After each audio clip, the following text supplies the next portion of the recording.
one nation, under God, indivisible, with liberty and justice for all. Okay. Adjustments to the agenda, it sounds like you I'd have like, one?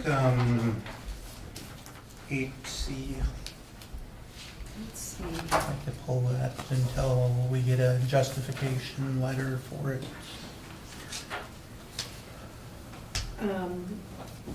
I would honestly ask that we leave it on the agenda, even if we decide to table the action to a future date, because I would like to discuss why we're asking for that.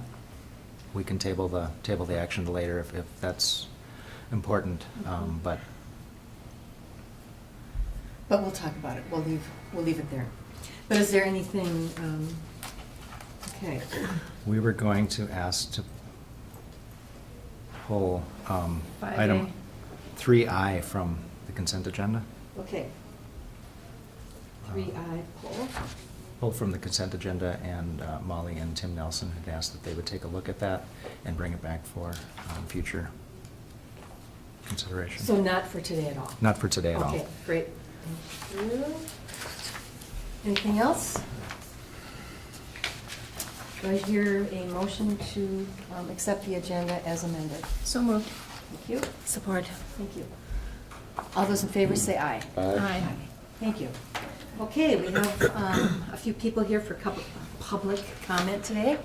And so I would just say, Terry, you came in first, and then Artis. Thank you. Thank you. Hello, my name is Terrence Collins. I live in District 2. I want to comment on a matter that is not on your agenda today, but will be in a few weeks. It is related to a survey that is being put together by the Herald in reaction to analysis of data and a report that the administrator presented to you regarding spending and taxing. I like surveys. I had a job where I handled surveys, looked at surveys, learned from good data that came through surveys. And what you'll be getting when you get the report from this survey will not be an analysis based on good data. The people behind the survey that's now in people's hands, the Center for Fiscal Excellence is a so-called think tank that is really an arm of the Governor Pawlenty era anti-tax business interests in the Twin Cities. What is the name? Himley Rapp Company, who worked with the Herald or the concerned citizens who put together the survey, is not a survey design organization. It is a public relations firm in the Twin Cities that states publicly on its website that its mission is to help its clients drive political decisions in favor of the positions that the clients wish to take. So what you're going to be getting when you get this report will be essentially an advocacy piece done in an advocacy manner by an advocacy organization. It came out the same day that the Herald had a front page story announcing that it would be coming out. It had, I measured it, 4 feet of column inches of an editorial stating the Herald's position on taxes and in a tortured misappropriation of Dickens that compared Koochiching apples to Cook County oranges in a kind of unpleasantly tortured way. I think if you've not yet had a chance to look at the survey, I urge you to look at it. I urge you to do your background work on the people behind it. I handled large budgets in previous jobs. I had personnel decisions in previous jobs. I used survey data in previous jobs. I have never seen a survey that embeds in what looks like a data gathering enterprise an ad hominem attack on an administrator in an organization the way this survey does. You have an administrator who I don't know, I've met him at a meeting, who, according to the reports I read, presented you with really good information that looked at a history of taxation in the county in recent years, that laid out a future course if decisions you made went this way or that way. And for that, this public servant is being attacked, and that is offensive. When you get the results of the survey, do with them what you will, but I wouldn't make any decisions based on them. Do your jobs. I don't want to tell you how to vote on tax issues that are coming up, but I will tell you that the information you're getting through this vehicle is information that is embarrassing. It's gathered in an inappropriate way, and it will gather inappropriate results. So that is what I have to say. Thank you very much, Terry, and thanks for signing in. In your budget, please put in She has pens. some pencils. We cut those a long time ago. Yeah. Thank you. We'll add them in. Thank you. Yeah. Artists.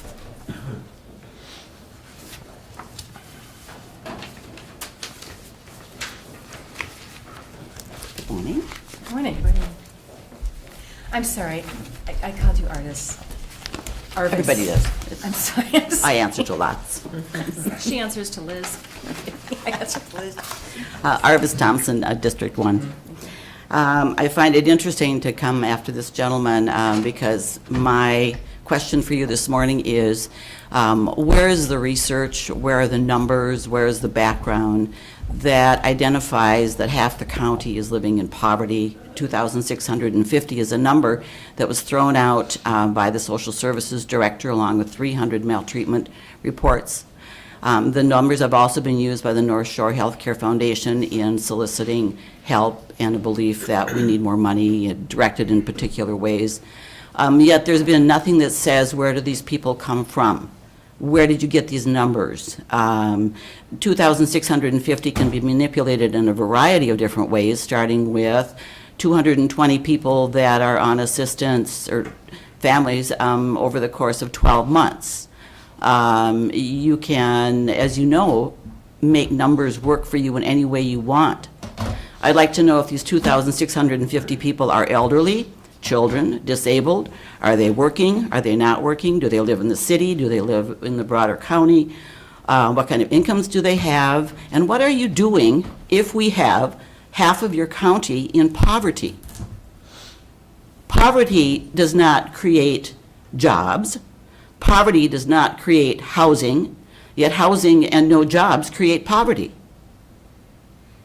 Where are we going? We spend how much money in an effort to provide housing? Housing for who? Jobs for who? As far as the maltreatment reports, those are reports. That doesn't mean that anything was substantiated. That means that one neighbor can call in about another neighbor and the kids are hollering and screaming and there's a report.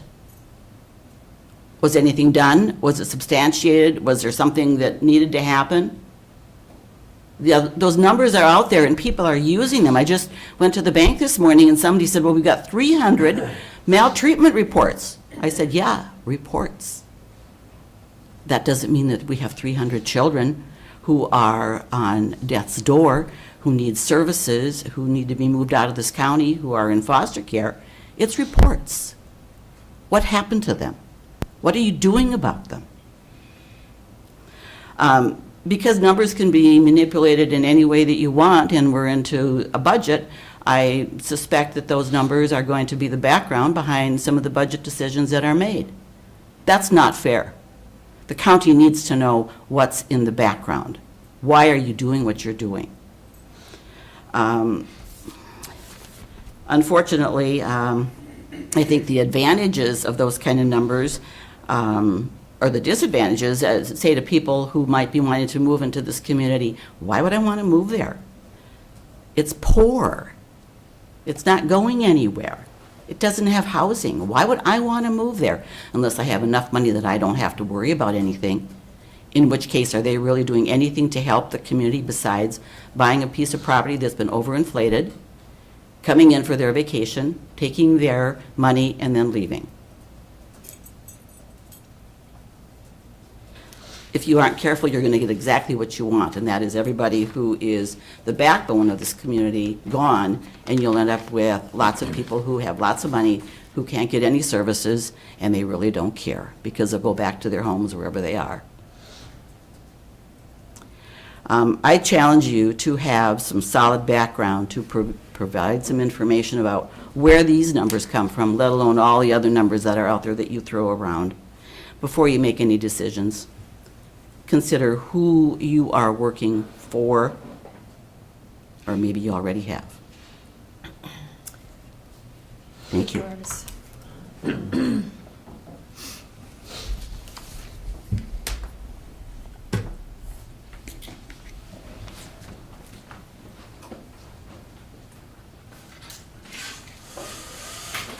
Consent agenda.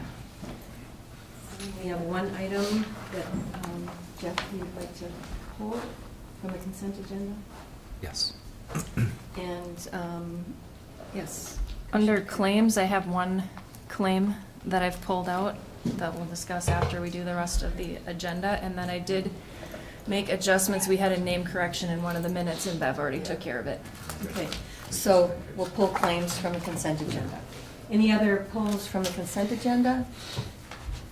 Do I hear a motion to accept the consent agenda as amended? So move. Thank you. Second. Thank you. All those in favor? Say Aye. Thank you. Okay, so then we should take the claims separately. So I pulled it, so the rest of you haven't seen it. Sorry. So there's a request in here for a new Ford Escape. I'll just pass it down so everyone can see it. And I apologize for pulling it. I'm sure that it's okay, but in the past, I believe that all requests for vehicles have come separately to the board. I know it's business as usual. I know that we have aging vehicles that we have to replace. I know that we have a budget, that it wouldn't be in there if we didn't have the budget that paid for it without increasing taxes. I just, in my time here, don't remember it being part of the consent agenda, and the consent agenda is new. So that is why I pulled it. Newer. So, that being said, would you suggest, Commissioner DeKirk, that we would get more information on that item for a future meeting? Is that I maybe a would feel more recommendation? comfortable. We'll bring it back for Next next week. Tuesday. yeah. Great, Okay. great, thank you. So with that, I will motion to accept the claims remaining. Do I hear a second? Support. Thank you. All those in favor say aye. Aye. Okay. Okay. Bill Lane, you are up. Thank you. Morning. Good morning. Morning. We have one item agenda from the Planning Commission meeting before you today, which is a rezone request from Woodland Foothills Plat/PUD, which was initially created in 1995. It was reduced in its scope in 2001, and then in 2005, 2006, as a result of the the Lutsen Town Center plan, the PUD was rezoned to Lutsen Residential 2.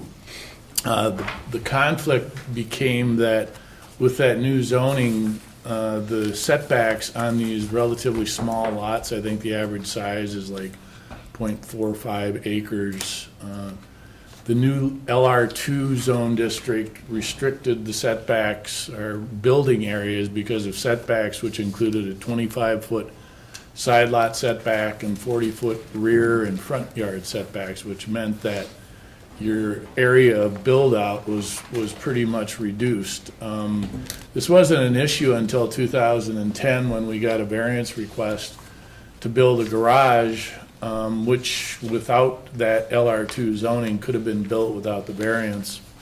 In 2016, we at Land Services heard from a couple of the property owners about the feasibility of rezoning and looked at some of the issues that are identified in Article 12 of the Cook County zoning ordinance, which identify justifications and reasons for a rezone. We brought this to the Planning Commission just as part of a discussion, and in the process of discussion, we recognize that in fact there was probably a mistake in the zoning, which is one of the criteria that allows us to forward a rezone request. At that point, the idea was to rezone it back to its original single-family residential zone district zoning, which includes a 10-foot side lot setback. It's a more restrictive rear lot setback, which is 50 feet, but there's no included front yard setback. So you basically are getting a little more room to build and to do so without the need for a variance. So at the Planning Commission meeting, there was a pretty good discussion, and it was voted upon unanimously to rezone the Woodland Foothills plat back to single-family residential or R1 zoning, and their recommendation was that the board mirror that action and approve that rezone. Thank you. I'll start with Commissioner Starley. Questions or comments? Thank you, Madam Chair. Well, I do drive up there every once in a while, and I understand, the reason for the rezoning. Things kind of got lost in the shuffle, as you said, when Lutsen had their town plan. So I'm glad that it's been brought forward, because there is some building going on there. There's a new home that's up, and they'd like to put a garage on their particular lot there. So I appreciate the planning and zoning looking into it again. Thank you. Commissioner DeKirk. Commissioner Bershine? No comments? Commissioner Deschamps? Okay, Motion to approve. thank you. Support? Okay, thank you. All those in favor say aye. Aye. Aye. Thank you. Thank you. All right. Mr. Nelson? Madam Chair, good morning. Good morning, Commissioners. Basically a twofold request for you today. We've been working with basically the East End commissioners, past few commissioners, with the growing interest of getting more services out that way with regards to either waste management or recycling being kind of at the top of the list. We have had some discussions about the possibility of setting up a transfer station, much like we do at Tofty, but we feel at this point it's not really feasible to go with a full-blown transfer station, but we feel that it is feasible to go ahead and start off with one of those green multi-bin recycling trailers that we have positioned throughout the county. We basically have two to the west, one in Lutsen, one in Tofty. We have two up the Gunflint Trail, but we only have one out towards the east side, and that's at Grand Portage. And so this would basically kind of fill a gap that has been there, because the people in and around that area either would have to drive out to Portage or into Grand Marais to go ahead and dispense of their recyclable materials. So the request for you today is to go ahead and authorize the purchase of a new green recycling trailer. They're spendy rigs, but they do last about 10 to 12 years, and this will not impact the budget, as we have set aside basically a fund for future landfill development. At this time, we're not needing to tap into that for landfill or transfer station creation, but this fits right into that same type of intent for that fund. So there's sufficient funds in there for this trailer, and we would position it at the highway shop property in Hovland there. Thank you. Commissioner Deschamps, do you have any questions or comments for Mr. Nelson? I'd just like to thank Mr. Nelson for bringing this forward after I talked to him, and the people of Holland are excited for this to get there, so. Thank you. Commissioner Bershine? Important thing to do. Thanks. Commissioner DeKirk? No questions. Commissioner Sterling? Thank you, Madam Chair. So there will be some mileage involved, of course, to empty it out, and you'll have to get a feel for how fast it fills up and that type of thing for future? Madam Chair, Commissioner Starley, that is correct. I mean, there is going to be some impact in terms of time, but we figure there'll probably be some give and take. There will be material that'll be dropped into this trailer that had already been previously dropped either in town or up at the Grand Portage trailer. So there'll be some balancing out. But yeah, we'll have to determine the type of flow. Basically, we leave it up to each particular site. We kind of count on the people that are in that area to monitor the trailer and then get back to us, letting us know when it's starting to fill up so that we can rotate the trailer out. And the style of bin, does it have the, yeah, you know where I'm going with this. Yes. So the So you hooks wanna that hold share it up. Yeah. No, because you have these bands that every once in a while, the wind comes along and flaps them down, the lids. Yep. They come down, but if you have the metal hooks to hold them up, then whoever's there doesn't have to deal with it. But if they keep flapping, then, you know, somebody comes, they can't lift the lid to put what they have into it. So that's why I'm asking that. Yeah, and we've gone through, over the course of the last 20 years, we've gone through different iterations of trailers and bins to try to see what really works best. And yeah, that's one of the features that we want to maintain now. Yeah. Okay, thank you. Thank you. Do I hear a motion? I so move that we purchase this bin. Thank you. Second, thank you. All those in favor say aye. Aye. I didn't hear that. Thank you. Okay, Thank you. thank you. So, Brady, you have an item.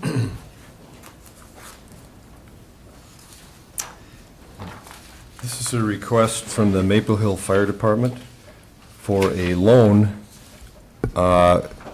for improvements to their access road and the addition of a bathroom and washer dryer to the Hedstrom Fire Hall. This was initially in their budget request for 2018, and by giving them a loan, they'll be able to reduce that request. They had increased it by $27,000 over last year for these improvements, and this will, I don't have the final, but this will get it back to somewhere around $70,000 or thereabouts. And we have a policy for fire departments. If a loan request is under $100,000, it's interest-free, and Maple Hill does not currently have any loans. They haven't had any for several years, so this would be the first. So this would be a request for a 10-year loan period. So they would be adding about $3,600 in loan payments, but taking $27,000 out of their budget request. Thank you. Mr. Sterling, do you have any questions for Brady? No, I don't. Okay, thank you. Commissioner DeKirk? No questions. Commissioner Bersheim? No? Commissioner Deschamps? Nope. Okay, Motion to approve? thank you. Do I hear a second? Second? Thank you. All those in favor say aye. Aye. Aye. Thank you. You're up, Rena. Welcome. Thanks. Thank you. Morning, Madam Chair, Morning. Commissioners. Morning. I have a request, and I'm going to spend a little bit of time talking about it, but the request is to spend $4,200. 200 and 200. Yeah, it's a little typo. Oh, you know, there's a typo in there. One of those twos is probably. Yeah, one of the redundant. twos shouldn't be there. Okay, so I apologize. I was saying, I don't know how to read that number. Yeah, I have no words for this number. It's $4,212.50 for 1 year of hosting for our pictometry data. And then we have a service agreement that needs to be reviewed, or needs to be signed as well. So you know that we have a radio communication program. We're also working on a GIS program. And by program, what I mean is, you know, looking at a long-term vision for how we use GIS and how we, you know, the projects that we need to build the really great platform so that we can deliver a lot of data to really almost every part of our county. The pictometry, and it's interesting because I'm sitting here looking at flight plans for spring of 2018 on the back wall. The pictometry is a really key part of this. It's when people, you know, log in to our mapping stuff on the website and they want to zero in on their property, that's part of the customer citizen part of that. Real estate agents use it, our title people use it, the Forest Service uses it, all of our partners up here use it as well. And so as we look at pictometry in the future, and a future flight, because our last one now is almost 6 years old, and so there have been enough changes that we need to do that. One of the opportunities we have is to also look at how we're managing that data. Currently, we have it sitting on a server here, backed up on our storage area network, which is also known as a SAN, and it's inside of our firewall. So that means every time somebody accesses that data, they're coming through our firewall inside of our internal network. So this request is to host it with the pictometry company, so that it's hosted through a web address, basically, and people can get there without coming in and compromising our network security. That's a really big reason for this. It will also make it much more accessible to those folks, because a firewall slows things down. So it'll be quicker response time, much better customer service for folks in the real estate market that are using this on a day in, day out basis. It also, it's a lot of data. Just the pictometry data that we have today is 1/3 of all the county's data. Well, that means it's sitting on servers that we're paying for that take up more storage and more cost and more maintenance, and it's sitting on 2 of them because we have to back it up. So, the long-term impact of this may not be a direct cost reduction, but as our data continues to grow in the county, which it always does, it means that we don't have to add more storage as quickly, because we'll be able to reuse the storage where that currently is. So there's a number of reasons for doing this. And the really good news about it is there's a really nice way to pay for it, and that is we have the recorder's unallocated funds that come from real estate transaction fees.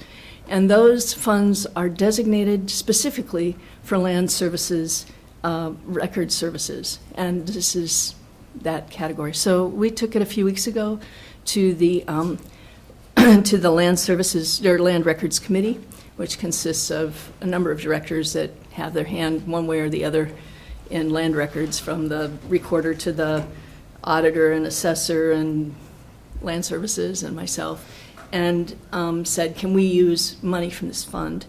That fund grows a lot constantly. It's got, I don't know how much in it, but I suspect well over 100,000 in it right now. So a request, and it has to be used for these kinds of things. So it was made for. I agreed to come back to the committee every year and request for the next year after this. So next year about this time I would go back to the committee and say, is there still enough money in there for me to do this again? If not, I would make it a budget request out of my own, because again it evens things out. But at this point, it seems like for the long term we can spend it there. And this is back to that program statement. This is setting the stage for us to do a bunch of mobile apps for both citizens and county employees. So we're setting up the infrastructure to do all of this right now. We're going to be going to Esri Online as well, and those two things will map together. So it's a step in a bigger plan. Thank you. Commissioner Sterling, questions? Thank you, Madam Chair. I think it's a good move to update and to constantly looking at how we can help citizens, help our law enforcement, help everybody who needs to get places. And with this map back here, it looks like a lot of different colors, but they all mean something, I'm sure. And the fact that there could be apps coming, that's even better, because Sure. We all have our phone full of apps, and so what's one more when it comes to helping us get around. So thank you for doing this, and I want to reiterate that this is designated funds out of your area. We're not putting any kind of load onto our already tightened budget. No, actually, this is from that recorder's unallocated fund, so. Commissioner DeKirk? My favorite thing is people always say, well, why don't the people who use it pay for it? Well, that's essentially what you've done. That's The people right. that are using it pay fees, and we're using those fees to pay for this. So for once, it works out. Thank you. Commissioner Bershine? Thank you. It's important to upgrade and deal with security issues, and more application issues can be forthcoming from it, so thank you. Commissioner Deschamps? Um, Okay, thanks. And I agree on many levels, this makes sense. Do I hear a motion to approve this request? So moved. Thank you. Second? Support. Thank you. All those in favor say aye. Aye. Okay, Thank you. thank you. Thanks for all you do.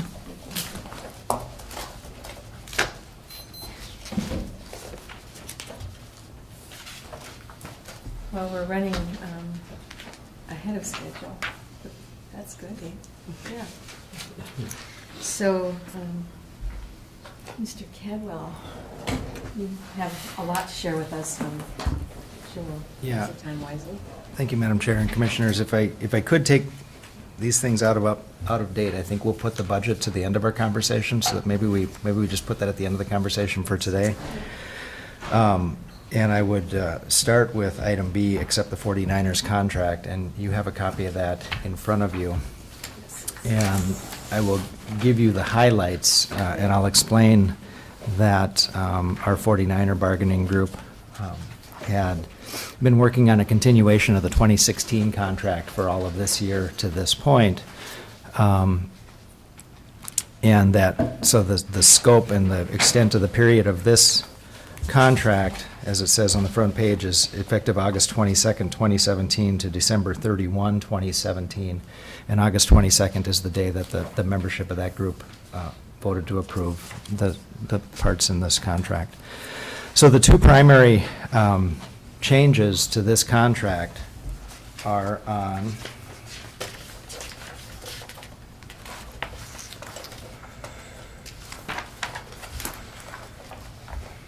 on page 8.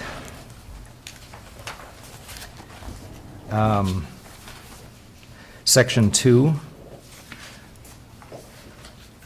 where it says an employee will be compensated 2 times the normal rate when called in for Sunday work, any hours over 12, overtime and holiday hours. And that's a change from our previous contract, which says it was compensated at 1.5 times the normal rate. Section 3, I'm sorry.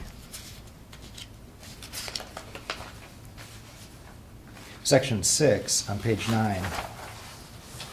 Employees in outlying shops will be compensated at a rate of 2 hours pay or comp time per week from November 1 to April 15th due to having to check weather conditions through the night. And this compensation for the time to be aware and be able to respond because of changing conditions has been an ongoing issue. And this made sense to us. The final change, a lot of, is related to the very last page.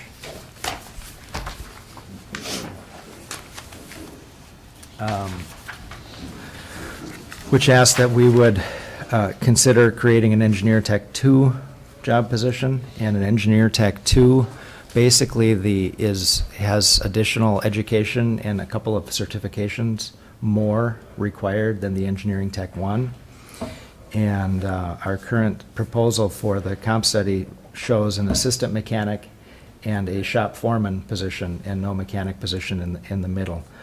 So the Personnel Committee has agreed to review those 2 job descriptions. They will be reviewing those today. We're not adding positions, we're just adding positions within the department, and people based on their qualifications will be placed in the appropriate position.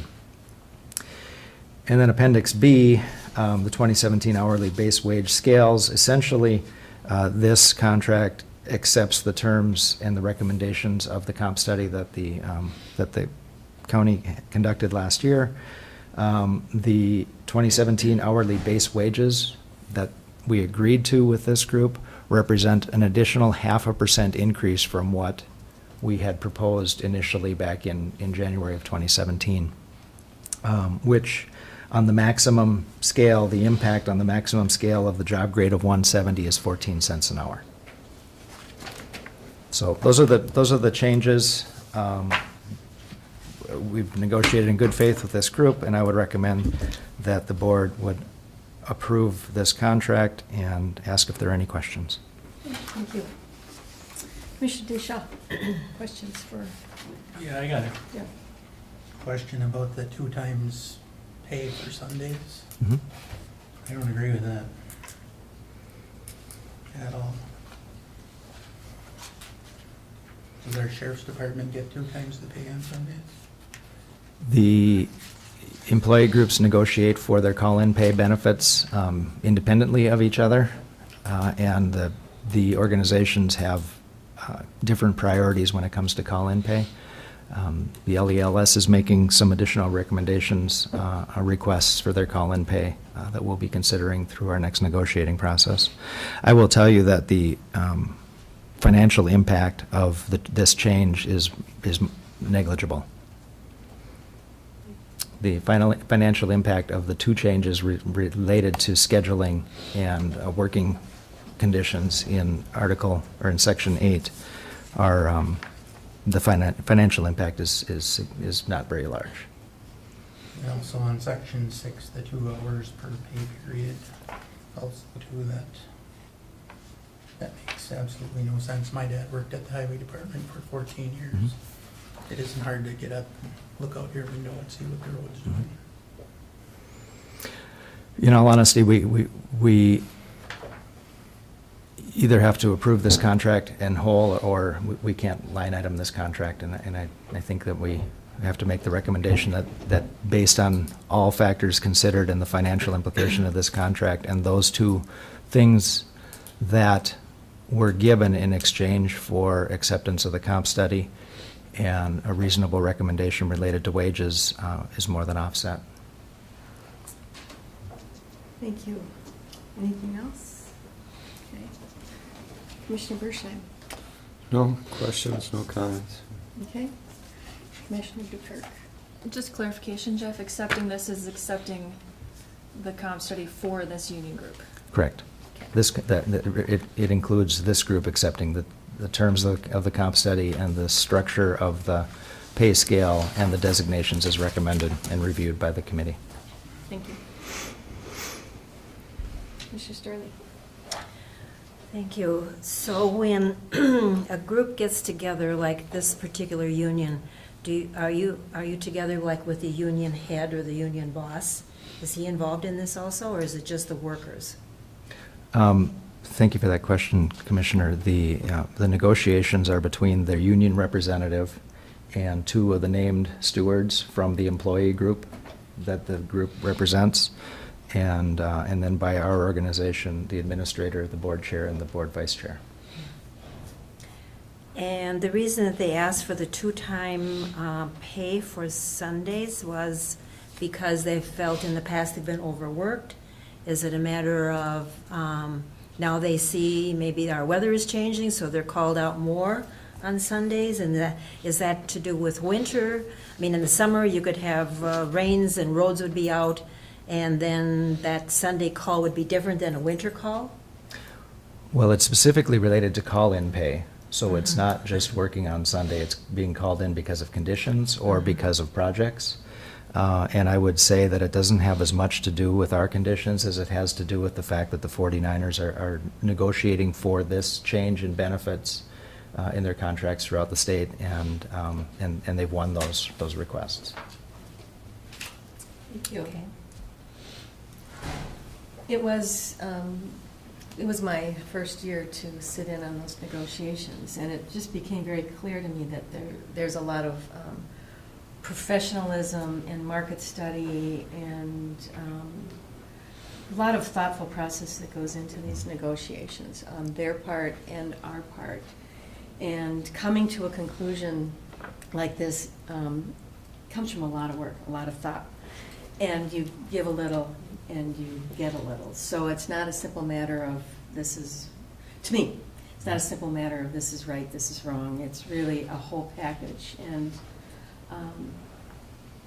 it also reflects what the rest of the state is doing and which is the beauty, I think, of having that kind of negotiation is you really get firsthand feel for what the whole state is doing. And so we're not in a little isolated world where we can just do what we think is necessary.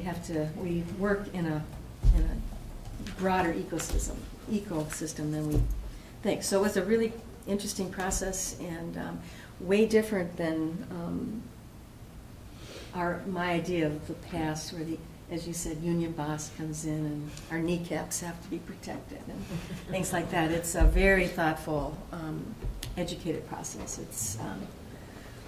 It was interesting to participate in, and I would back this up. I thought it was, but your points are well taken too. I got another question. What Sure. does MnDOT pay their drivers for Sundays? Honestly, I don't know. Yeah, they just bring us the state average. I mean, they don't come to us and say MnDOT in your area does this. They just bring their whole database of comparisons. And it's uncomfortable. It's uncomfortable for me as the commissioner. It's uncomfortable for the staff. It's not fun to negotiate. I mean, I know that Yeah. you took from it. Well, I was you're expecting the positive, but- kneecaps to have to be protected. No, but yeah, it's uncomfortable. The financial impact of this agreement fall within our expectations in our budget for the balance of the 2017 wages. Motion to approve. Thank you. Support. Thank you. Okay, are there any opposed? Opposed? Thank you. All those in favor, say aye. Aye. Thank you. Okay. Thank you, Madam Chair and Commissioners. The next item, the change order to the highway truck. What I will tell you is, in the last 2 months of being there and working with the guys and seeing the work that they do in the morning, I will tell you that we are going to be reviewing a lot of our assumptions on how that group works and what it takes to do the work that we do. And every engineer is going to bring a different perspective to how they want to manage that department. We, as a search committee, are having our conversations about what it is we think we want a person to bring to that and how we want to affect that. But one of the changes, one of the items that I came to understand quickly is that the people who would be expected to drive this municipal truck as it's ordered are not comfortable with the way that it's outfit and don't believe that it's going to be able to do what they think it's going to do, largely because of the inclines and the slopes that we have on the roads. That 4004, the ton and a half that we have with the plow on it now is four-wheel drive and is able to manage those slopes and those grades. And they're concerned that the Muni truck, without being an all-wheel drive truck, is not going to have the same capacity. And in having a conversation with Bob Prow and the people that we placed this order with, the first thing I asked is, can we cancel this order? And the fact of the matter is that opportunity has passed. And the next thing I asked is, can we make this a four-wheel drive? And we got this option to add four-wheel drive to that truck. So remember, that initial truck order was $183,000. The request is for an additional $38,000 and change to add capacity to a vehicle that we know will have a 15-year life expectancy for us. If you want me to bring back more of a statement than that, I would respect that and do that. But that will be my ask at a future meeting at then. But I will represent that truck will not get very much use because of our conditions if we don't do this. It will be limited to where it can be used because of not having the four-wheel drive. Thank you. Commissioner Storley, questions, comments? So, that will be incorporated into the highway budget that we already have going?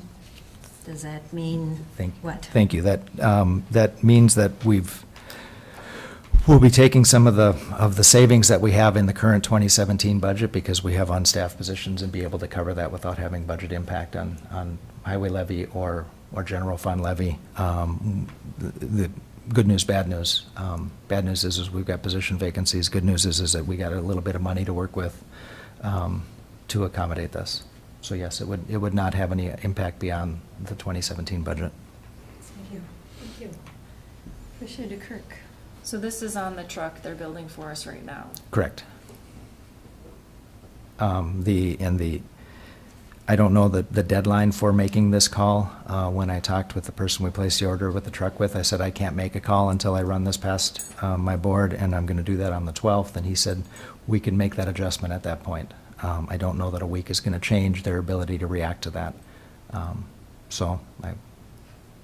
But there's a period of time to make that change or miss the Right. opportunity to do so. Yeah, I just needed to remember which vehicle this is and what we're doing it on, and to put it in context for those that weren't here last year or the year before, we purchased a transport van, which we added four-wheel drive to. That probably isn't going up and down any hills, it's just going up and down 61, and it was roughly this cost to add it to it. So although I don't like it and I don't want to pay for it, it's reasonable. It's not out of line for this request. So, and we have the funds to do it. So let's make it so they can actually use it to do their job. Thank you. Commissioner Bershon. Well, I support this. It seems like it's something maybe that was overlooked, and those things happen. And I know I got to use all-wheel drive going around town in the winter to get to where I'm going. Thank you. Commissioner Deschamps. Well, we talked about this truck when Dave presented it at the Highway Advisory meeting, and I was against it then. This wasn't gonna fit what they needed, and he pushed it through. And now the people are paid $183,000 for something they don't need, and now they're gonna pay an additional $39,000 onto that. So you got $222,000 into a single axle plow truck. I'm just hoping the board does a little more research in the future to listen to the people that work in this every day and not just one person pushing his agenda, because this is ridiculous. I will represent that we have some work to do, and we need to include the people who are operating the equipment in future decisions and the plan for a capital equipment replacement. I'm bringing this request for this addition to this truck from that group because they said this is what it's going to take for that truck to be useful and for us to feel confident using it. And I don't disagree with the other, and we'll be studying all of our future replacements before we make any recommendations. Commissioner DeKirk. So what was the vote on the Highway Advisory Committee? I know they're not a decision-making, but I mean, were they comfortable with this purchase? I know we had one opposed. I don't know that we actually discussed this option at the Highway Advisory Committee last week. Okay. Yeah, this never got brought to us at the meeting last week. Well, Motion to approve. Okay, thank you. Do I hear a second? Second. Thank you. I would just like to weigh in and say it's unfortunate, but to not make a truck useful would make it more unfortunate. And I think it has alerted us to becoming more conscious about our spending, and we will with our new highway advisory group and with our new, which we don't have yet, highway engineer, be coming up with a long-term capital purchase plan that will be thoughtful, and we will be able to weigh in on that. And so it's we're always willing to learn from our mistakes. Thank you. All those any opposed? I'll call for opposed first to this purchase. All those in favor? Say Aye. Aye. Aye. Reluctantly. Thank you. Thank you. Okay. Madam Chair, Commissioners, the only administrative update that I have is an update on the search for our engineer and the search for our Health and Human Services Director. We had an interview on Friday morning with the one qualified candidate that we had received for the county engineer position. And the search committee was not comfortable in making a decision after having that interview from a field of one. So they have asked me to to re-advertise the position, and we'll be having a conversation at the Personnel Committee meeting about what that looks like. How do we spread the word? Do we have to take a look at our compensation for that position? But essentially what we have to do is let the candidate know that we weren't comfortable making a decision from a field of one, and we're going to have to re-advertise and look for a larger pool to make a decision from. And there's process through that. Some of it will be at the personnel meeting this afternoon related to how do we expand that search, what are the parameters of that search, and how do we think we'll improve our chances of getting somebody that will be a good leader for that department. The Health and Human Services Director, the search committee preliminarily okayed a internal search for a replacement for that position, and we received one internal application, and we're working to schedule that interview with the search committee and that candidate, and I believe we're going to try to get that interview in next week. The Human Services Supervisors Conference is yesterday, today, and tomorrow, and then we're out of town the balance of the week with the Legislative Conference, so next week would be the opportunity to have that interview, and the process will be much the same. We'll have the ability to review and interview the one candidate and determine if we're comfortable making a selection from a pool of one, but we're making a selection from an internal pool of one with somebody we have history from instead of somebody that is unknown to us and was representing themselves through a series of questions and a resume. So that group will be responsible for making that decision, and I hope that we would have that opportunity next week. Hire slowly, I've heard, hire slowly, so. Opposite, fire quickly, hire slowly. Okay. No further. No other updates. If anyone has questions not Okay. related to the budget, then I would take those. Yeah, any questions about the hiring, comments about the hiring? I know, Commissioner Bershon, you've mentioned before about the compensation for the highway engineer, but we'll be discussing that in the personnel committee this afternoon. Yes, yeah, I think, I had expressed my concerns last Friday that, when these things happen, you need to evaluate, your situation and find out what it takes. We have to have a highway engineer. Yeah. And so, I can at least, from my experience, if you don't get someone real good, you're going to really pay for it later. And, so I think it's important to make sure that we are competitive with other counties in order to, broaden that search to attract someone. I think it was very worthwhile to try, and the results showed this person had a lot of wonderful qualities, but not the experience I think that we feel we need to come in and run a department from day one. It's just not going to happen when you don't have the experience. So I would encourage, the personnel committee to really take a look at that.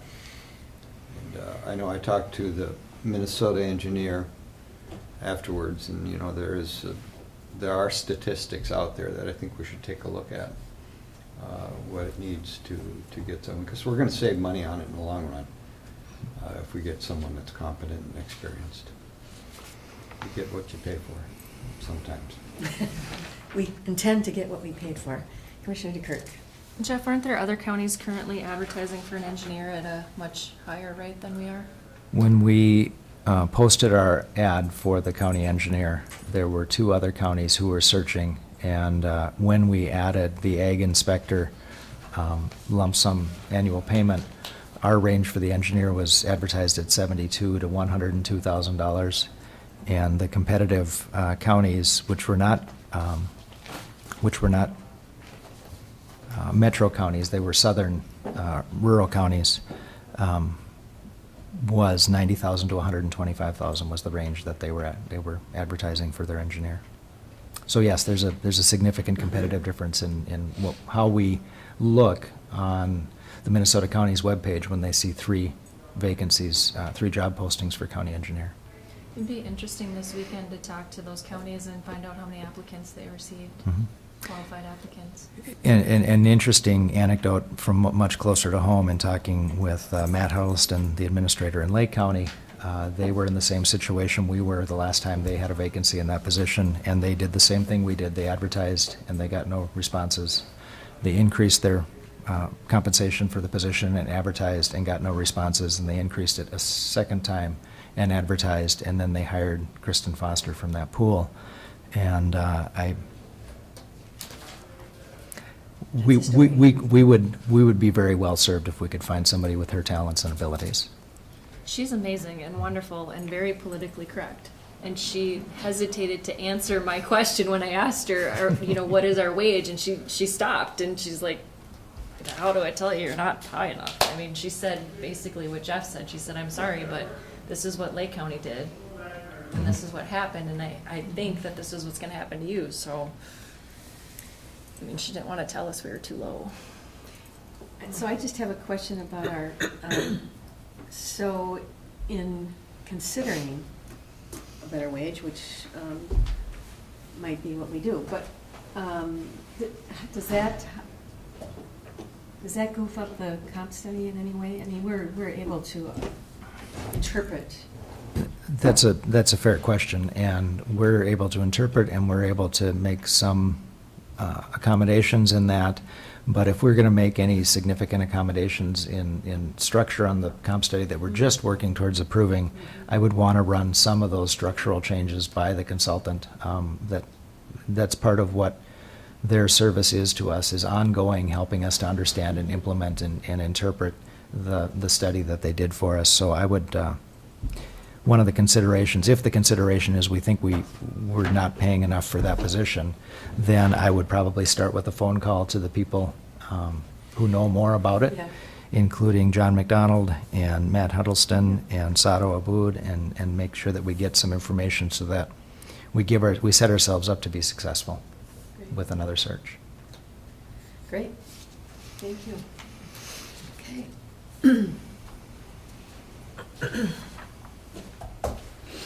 So anything else? Should we move into our budget discussion?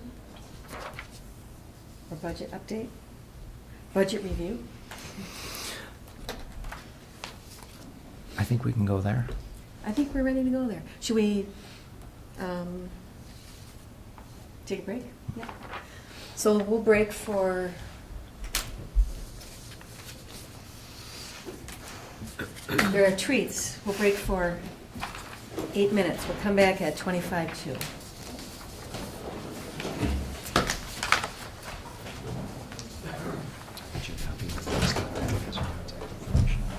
Thank you.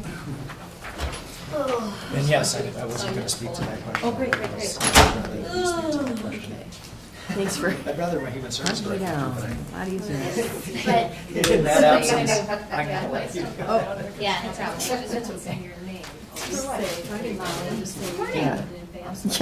How was your little marathon?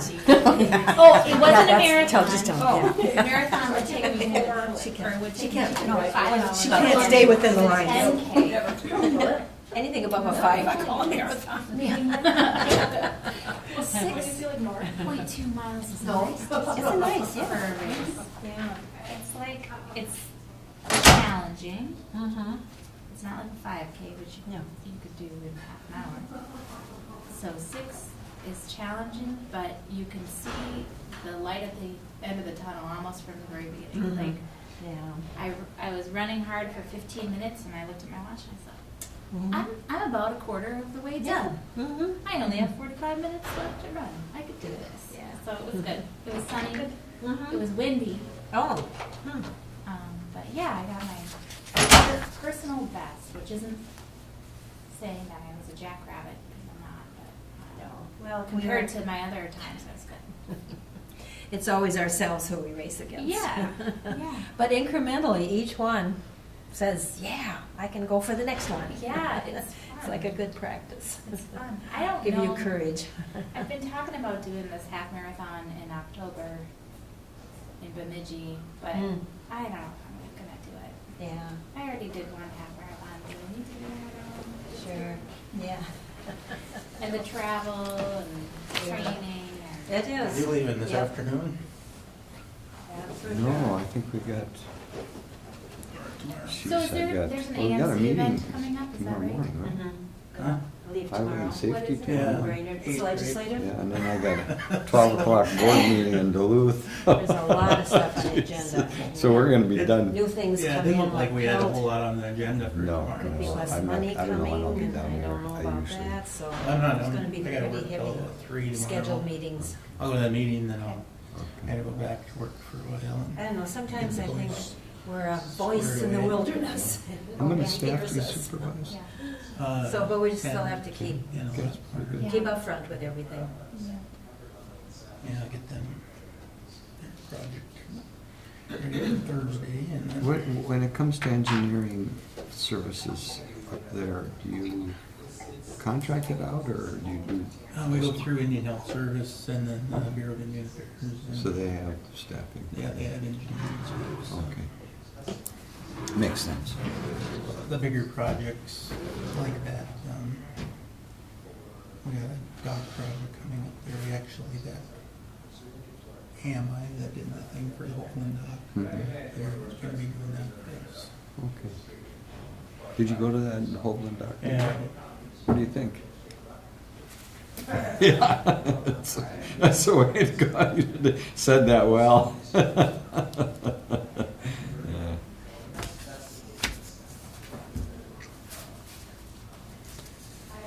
Yeah, looks like Breezy Point's a ways over there.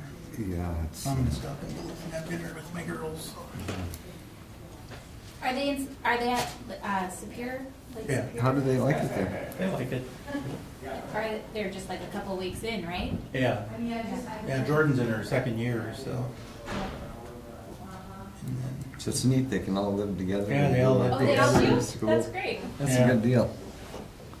Good deal. I gotta look at these numbers.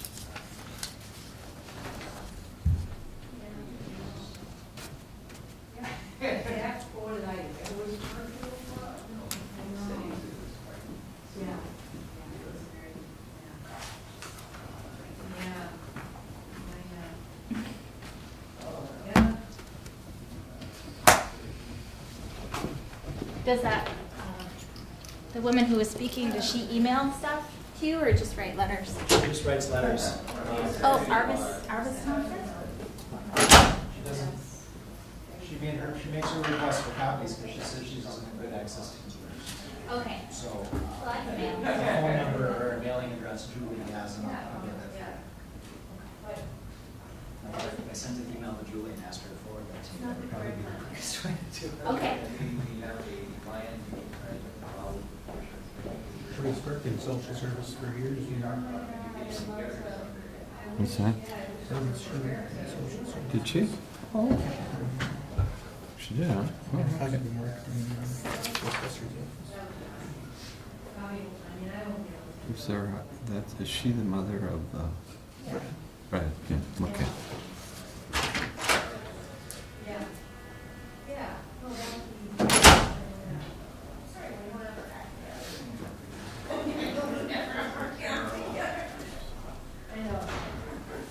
Yes, it's too many acts we're trying to get together. Yeah, too many acts. Yeah. But nothing, there's nothing that there's no definite thing like, Mike, you must do this. Yeah, there's nothing, I Anything like that? mean, we really Around the way appreciate in. the I was improvement. trying to remember. on the There were a end. couple of issues with just businesses not being able to get to your business, and you work, I'm hauling inventory for storage and all that stuff, and I can't get to my business, and that makes me mad. Yeah, So that alley being. we can just blocked. close that, we can. Yeah, sure, yeah, I could just cut my finger too. Now, one time in the past, we talked about that your sales, it's like your lowest weekend. No, Summer it's not our sales. lowest It weekend. It's is. just, that's the season. That was like We only 10 have- or 12 years ago, aren't we? Yeah, well, it lowered my sales. Yeah, That but weekend it's lowered not, my sales. it's not a terrible weekend sales. It's not terrible. I mean, it's not the, Well, it's not the still- typical Severson customer that's No, here. right. Right. Right. But it's not a terrible Correct. weekend. No, No, and but it I think would be we- a great weekend Library? for sales. No. You know, that's what, The- yeah, right, but it's not something I want to play with, I just make it work for everybody. I don't know what you mean. I think we all agree with that. This- So, oh. huge improvement for me, All right. that's something you can, Okay, all right. I guess- yeah, yeah. $100,000 for Sabina. Yeah. Come on. Well, they figure they're gonna make up for it in marketing. I hear you.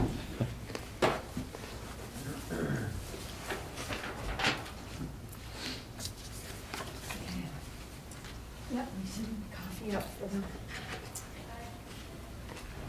If you could have your microphone pointed towards you, and those of us that really hard hearing, the speakers do work if they're pointed a little bit better. So my hearing aids help. My pens, I- So organized. Well, I think if the mics were directed towards your face, that works a little bit better. It usually makes motions at us to tell us. Yeah, good stuff. So beef jerky, Is it safe though? Does it have sodium in it? it does not. Okay. Well, I hope it, I looked at the package, it did not say it had some. Yeah. It has corn something, which usually means it's not soy. Not this one again. Okay. Where'd he go? Oh, he ran away. Yeah, okay.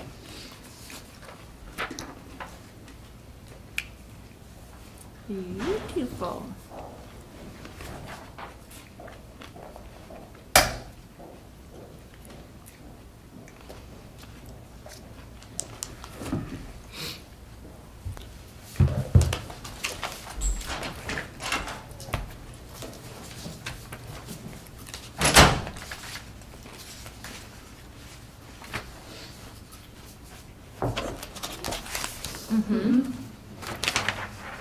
Like we got a special treat today. We got a special treat today. Protein. Protein, yeah. And fruit. No, not homemade jerky. Consistent with our healthy lifestyle. I should have brought the package. Does this feel like false advertising? Yeah, Jen stayed up after the meeting last night and And made made jerky. Hunting or trapping? How do you get it? What's that? Hunting or trapping. Yeah. She doesn't I like trapped 'em. guns, so she's trapping. I trapped a moose.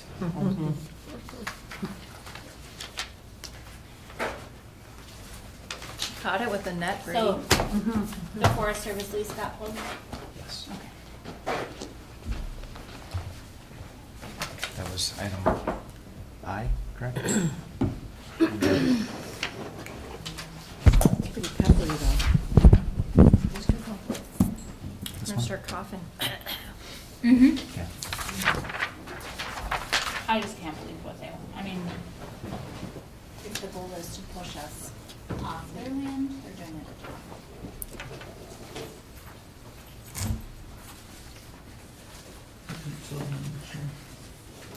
All right. I think this is what that, maybe was looking at, because we had consensus earlier to not go higher than this 2% of the last year's levy. 57 instead of 221 is what they're asking. Okay. Down over the last, Mhm.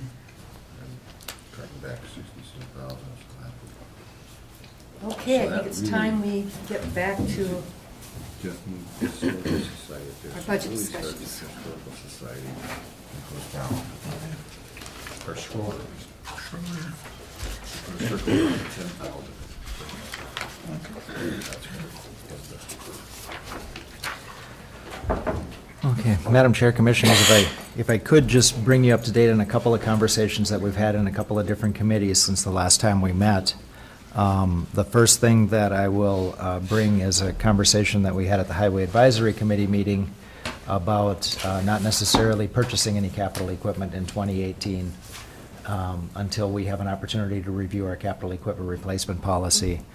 And then we also had a conversation about if we're going to do that, then what we would like to recommend or consider is that we take that money that we're not purchasing for those equipment and put that into the fund balance, so that if we have an issue, we can correct for it without going to the general fund balance. So that doesn't change the request from the Highway Department, but it does pause purchasing of capital equipment until we have an opportunity to review that capital equipment replacement plan. One of the reasons that I'm assuming that we were comfortable in spending down the highway fund balance was because we're typically operating with newer equipment. If one of our possibilities is that we could consider the possibility of using older equipment or using equipment longer, then we're probably going to have to make an allowance for having a higher fund balance to accommodate for that. So without having an opportunity to do that study in time for it to impact the budget this year, but hearing what people are saying related to the capital equipment policy, we had a general conversation that makes sense. Let's not buy anything, but let's hold the money in the fund balance so that if something breaks in 2018, it doesn't impact us unduly or have an unintended consequence for 2019 or 2020. So that was a conversation, and related to the mini excavator, questions related to the hours that we're using for it, rental versus purchase. And we just said the easiest thing to do is to take time to study that issue, not buy the equipment, but hold that money aside into the fund balance showing there. So that was that conversation. Thank you. And then on Friday, we had a conversation with the ad hoc committee, a subcommittee of the Human Service Advisory Committee, taking a look at the non-mandated levies. And I gave you a handout just before we recessed, and you see a couple of different lines. Yeah, you see about 6 years worth of history. And you see the 2018 proposed.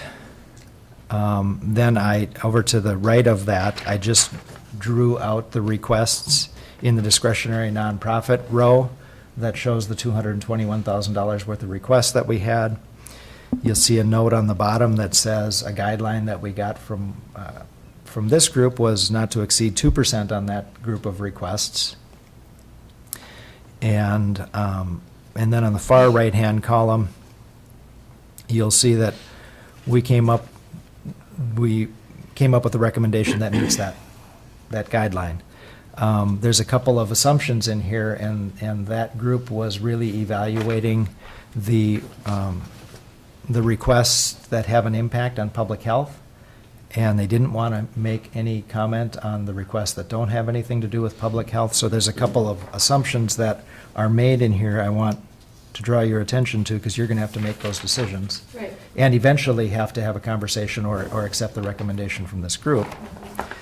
But the first assumption that we made is they were not talking about the arts and culture requests from the Art Colony, the North Shore Music Association, WTIP, or Grand Marais Playhouse. So you'll see I tallied those up, and they had a request of $24,700 in raw requests. And I made some adjustments to those numbers to get them down to about $15,200, so that we would spend more of the identified money on the public health related requests. I also, I'm sorry. 15,200 represents all of those. It's the sum of those four. Your Yep. recommendation, yep. From Okay. Art Colony through Grand Marais Playhouse. Great. And this is a first go at it. This is the kind of the recommendation and the run-through from that committee related to the public health-related requests. You'll also see that I pulled the Schroeder Historical Society out of that list. And I moved it up top, and I'm suggesting that we consider that in light of the Cook County Historical Society, that we consider the funds that we're spending on those two agencies as kind of one number. The Historical Society was outside of the scope of their comfort level in making a recommendation. And you'll see what I represented up there, not to exceed what the request was to combine the Cook County Historical Society and the Schroeder Historical Society requests into the budget request of the Cook County Historical Society. So I'm just showing that as a place to start our conversation related to this. My direction from that group was to run this by you, and if we think we're getting close, then to have some conversations with people whose requests are significantly not what they asked for. And two of those on this list, a new request from Cooperation Station was for $23,300. A lot of that was operational money. Some of that was program money. And the group thought that training and development that would benefit everybody that's providing childcare in the community made sense. And so this $10,000 represents that portion of their request, and not the request to offset the operating costs for somebody else's daycare. The Birch Grove Foundation request was $40,000. And their request was broken into two components. One was a supplement of the operating budget to the $84,000 they anticipate they'll need next year to operate programs. And the other part was $21,000 towards capital repairs on the building. And so this number showing $19,000 towards Birch Grove is towards then the programs of the Birch Grove Foundation, and asking them to make other arrangements for the capital needs. So those are the three main assumptions that we made. You can see then on the bottom three, community ed, Birch Grove Rec, and higher ed, we recommended approving at last year's level, not at the recommended, not at the request level. A minor adjustment to the a couple of other requests. But it's a very thoughtful group of people who understand the impact of having services in our community, and they were in agreement at the end of our time to ask me to bring this to you. And then, if we're close to this, then have a conversation and make sure that people making requests understand why we made the recommendations we did. And one of the things that we have to do is we don't have to finalize this until December. But we don't want these requesters to wait until December for an answer too, if we know what the answer is going to be sooner rather than later. So essentially, I would just take questions on this portion of the work that was done. Okay, Commissioner Storley, questions? Okay, well, in moving some of these around, I think is a good idea. Take out the health part. Birch Grove Foundation, which is really not a foundation anymore, but we get the general idea. They're in the process of reorganizing themselves down there. So I think that $19,000 will help toward their programs. They're right now keeping everything the same, programs and so forth at the community center for a year. So I think this will help tide them over, and then we would review that again next year for the 19 fiscal year. Other than that, yeah, Cooperation Station, I'm not quite sure on that yet. I'll have to think that through.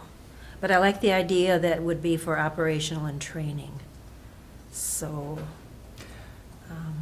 not the child care Yep. part. Madam Chair, Commissioners, I'd like to make one more comment about this, just a reminder that we can't just grant money to people who ask. We can only grant money or contract for services when there's a demonstrated public need, public good, and when there's a statutory authority to do that. And all of these things fit within our statutory authority and fit within the definition of that. My concern was related to Cooperation Station's request, whether there was a public, whether there was a statutory authority or a demonstrated public need, public good for that. And when I asked that question of AMC staffers, they said, hey, here's a couple of counties who are dealing with the same thing. And they found a way to do it, and here's how they did it, and it makes sense, and you can support it if you adopt that understanding of it. And I'm going to have a conversation with those administrators this week when we're at the legislative conference. So that we understand what our authority is to do this, and that's separate from the decision to actually fund this too. But if we at least know that we have the authority to do that, then it becomes a possibility. And just for clarification, this would be not just for Cooperation Station, then it would be available, this training would be available for all daycares, is that? It would largely benefit Cooperation Station, but program development, right now, the YMCA develops program and resources, and they share those with the other daycares in the community. So our expectation would be there would be some amount of development. It's going to benefit that group more, but some of it would carry over. And if they're talking about training, then some of the training that's required could be open to other providers as well. Thank you. Commissioner, Commissioner DeKirk? I absolutely love this. There are some that I would like to say 0 just because I'm nasty. But I like the process we did this year, and that the people that this affects the most were part of making the decision. And just like union negotiations, it's give and take. I'm glad that they took the 2% of full levy seriously.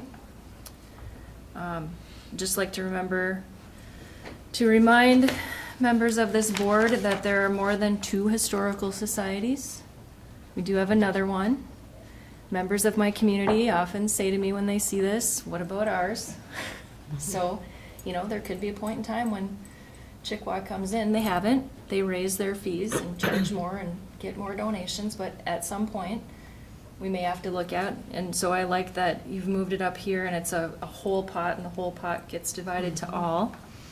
I would really like if we would approve this today, because these organizations need to plan.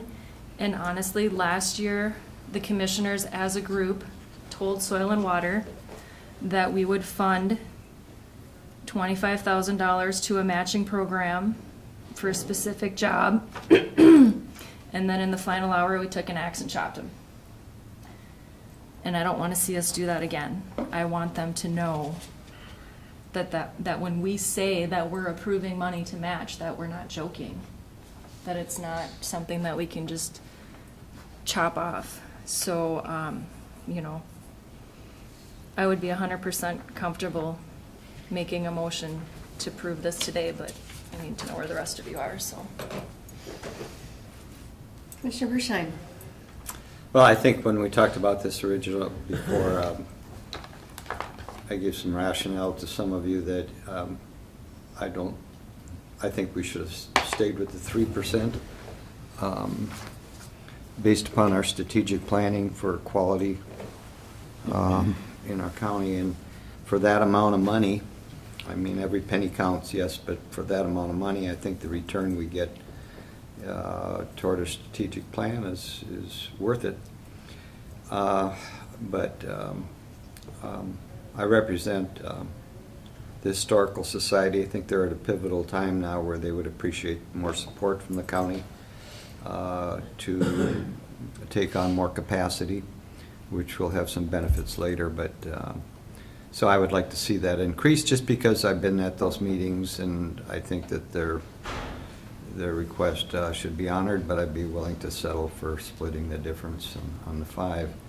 And that's just because I represent them, and it's fine for people to disagree with me on that, but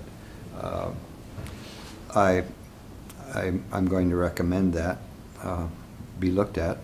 So otherwise, I did visit Cooperation Station last week and took a look at what they're trying to do, and I had looked at it previously when we worked there with the Y, and I think that to help them get started, I could support a one-year thing that would be as you said, for training.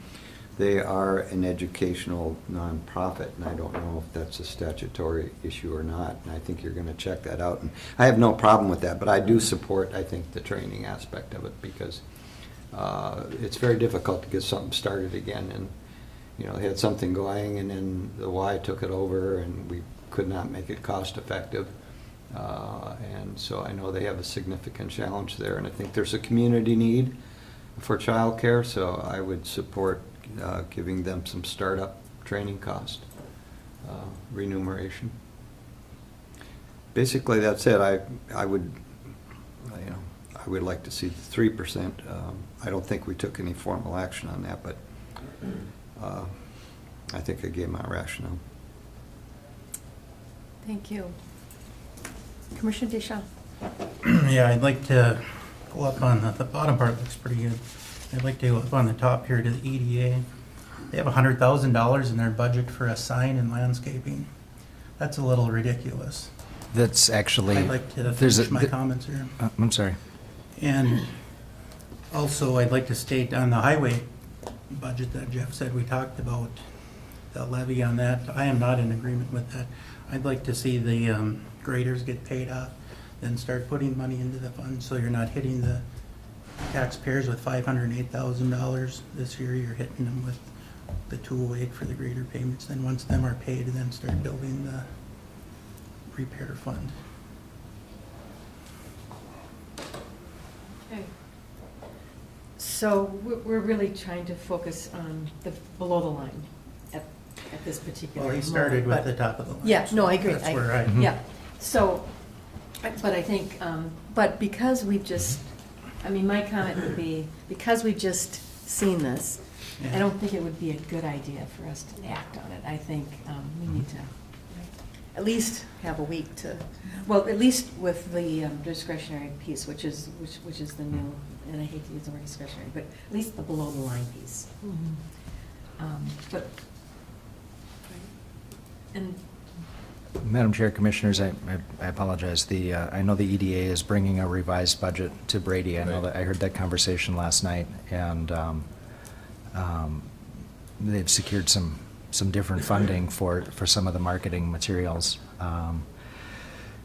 In the items above the line, we still haven't had a good conversation about. We've got today, we've got next week.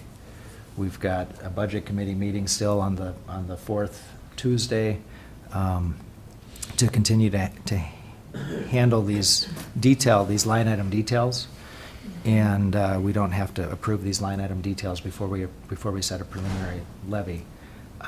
Generally, I just wanted to share with you today the work on the assumptions below the line, and of course the questions on all of them are valid. So. great. Commissioner Kirk. The EDA is not budgeting $100,000 for a sign and landscaping. I don't like that message. It's for Yeah, marketing. Mary said she's going to add more information to that line. It's for marketing, and 50,000 of it is offset with the money that comes in. So on the top, for money coming in, then there's money on the bottom coming out. And the way that the budget's set, you don't see that 50,000 comes in and then 100,000 goes out. So a sign is not $100,000. That's not at all. Well, it says sign and landscape. I know. But I know what it says, and that's why it's confusing, and I can see why people would be upset, but I just want to make sure that we all know that we're not spending $100,000 on a sign and landscaping. And so for today's meeting, we're not really talking about the EDA budget. That will be, No, but as we've heard in public comments, Yeah. when we say something, yeah, oh, no, then it yeah, becomes yeah. the gospel Yeah, truth. Yeah, so until we have it presented to us, just assume we got, make assumptions about it. Okay. So that being said, if our strategy is to not act on the piece that's been presented today, how does that affect our process? Should we be prepared to act on at least the below the line next week, so that, because next week will be the day that we approve the, Maximum. yep, the maximum. Yeah, and Madam Chair, the answer to that is we don't have to make that decision next week either, but we do want to Yeah. give these organizations as much notice as possible. I should have had the opportunity to research our authority to Right, make that, exactly, of course. to Mhm. handle that one request. More or less, this is a shot in the dark and a demonstration that we can meet the goal set of 2% of this current year's levy Got it. in those funds, and if people are generally okay with that and generally okay with the splits, then two things that I will do is we'll continue to research and make sure we have the authority to do these things, and two, I will communicate with these requesters directly so they get the information from me and not from the public. Just to let them know where Yeah. we're standing now and what the rest of our Okay. process is, and that we're gonna try to approve this group of numbers sooner rather than later in the Right. process. Right. But today, you would like to know, we would like to know. Just general feedback is Yep. good enough. If this seems, last year we granted 147,600 in this line, Mhm. and this year we're showing 157,003, which is a marginal increase. To Heidi's point about historical societies, we, in the West End, we have the Toft Historical Society with the Fishing Museum. It's been there 21 years. I was on the board for 7. I'm back on the board again. And, it's a struggle, but we, bring in the funds and we do what we can do. So now we have 4 historical societies, Cook County and the other 3. And when I was at my board meeting a couple of weeks ago, we were discussing, how can we all come together? Is there something in Grand Portage? Yes, there is. Yes, so there we are. Look at all of us, and we're all trying to tell the history, we're all trying to tell the story here in Cook County. Just a point of, thinking about it and see what we can do collaboratively, and maybe we could have like one director of everything, I don't know.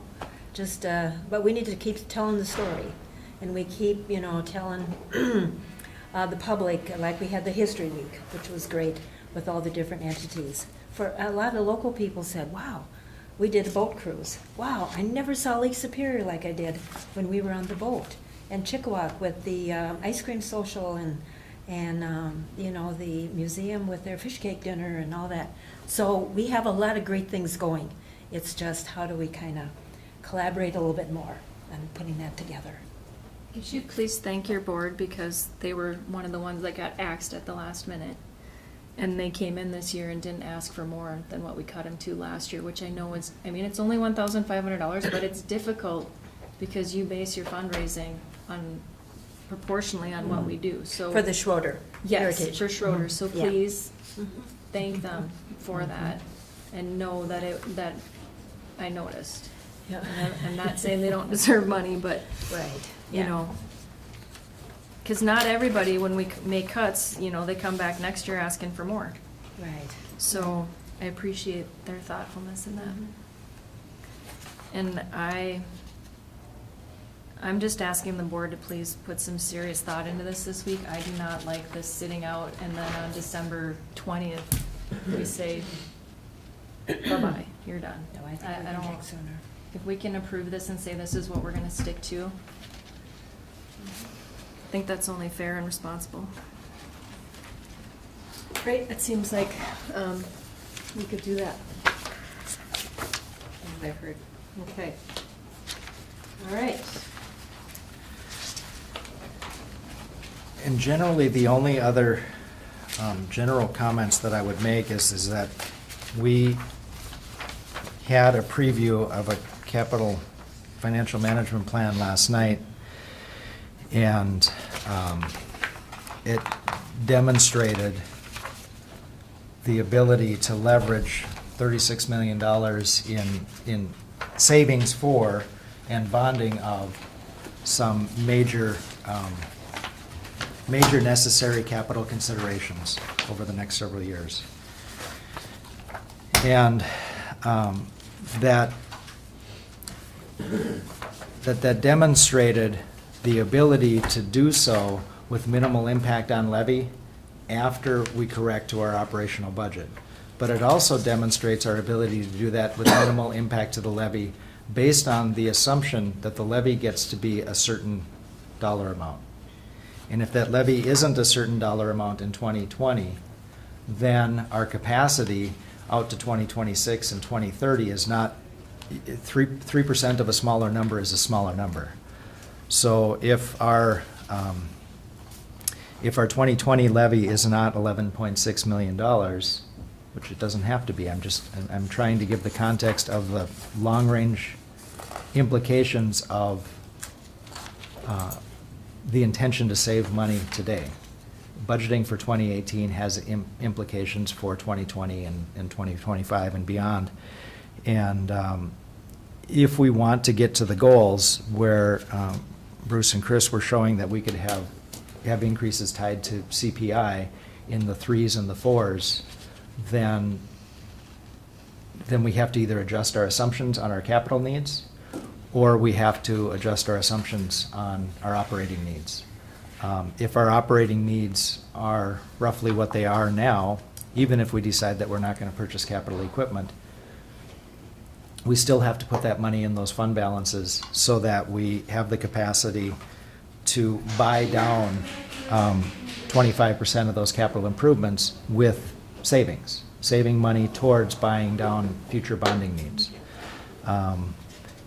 If the needs are not $36 million, then we can do more road projects. I mean, this program represents, in the next 10 years, $15 million worth of road projects on a list that we know was run out to be well over $100 million worth of needs.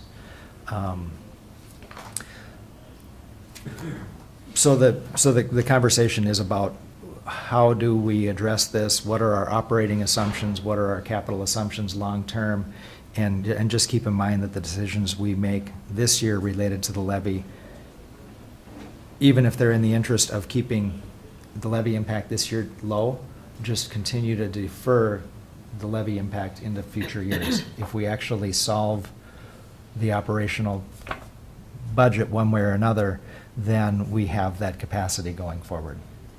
And we can, I don't know what you want to do with it today. If you want to look at that, I ran scenarios again. 15%, 13%, 12% was the illustration that we directed them to use in their program, and that shows a levy of $11,600,000 in 2020, and the ability then to go back to a 3-point-something levy increase, carry our budget, and be saving money towards these future needs.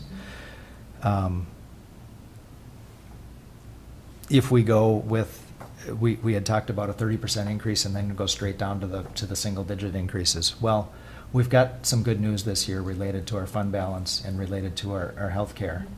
And if we did a 24.9% increase, put it right under the lowest number that I've seen in a 30-year history here, and then go to 4.9 and 4.9, and then down to the assumptions that Chris and Bruce showed us, we would have a levy in 2020 of $10,800,000.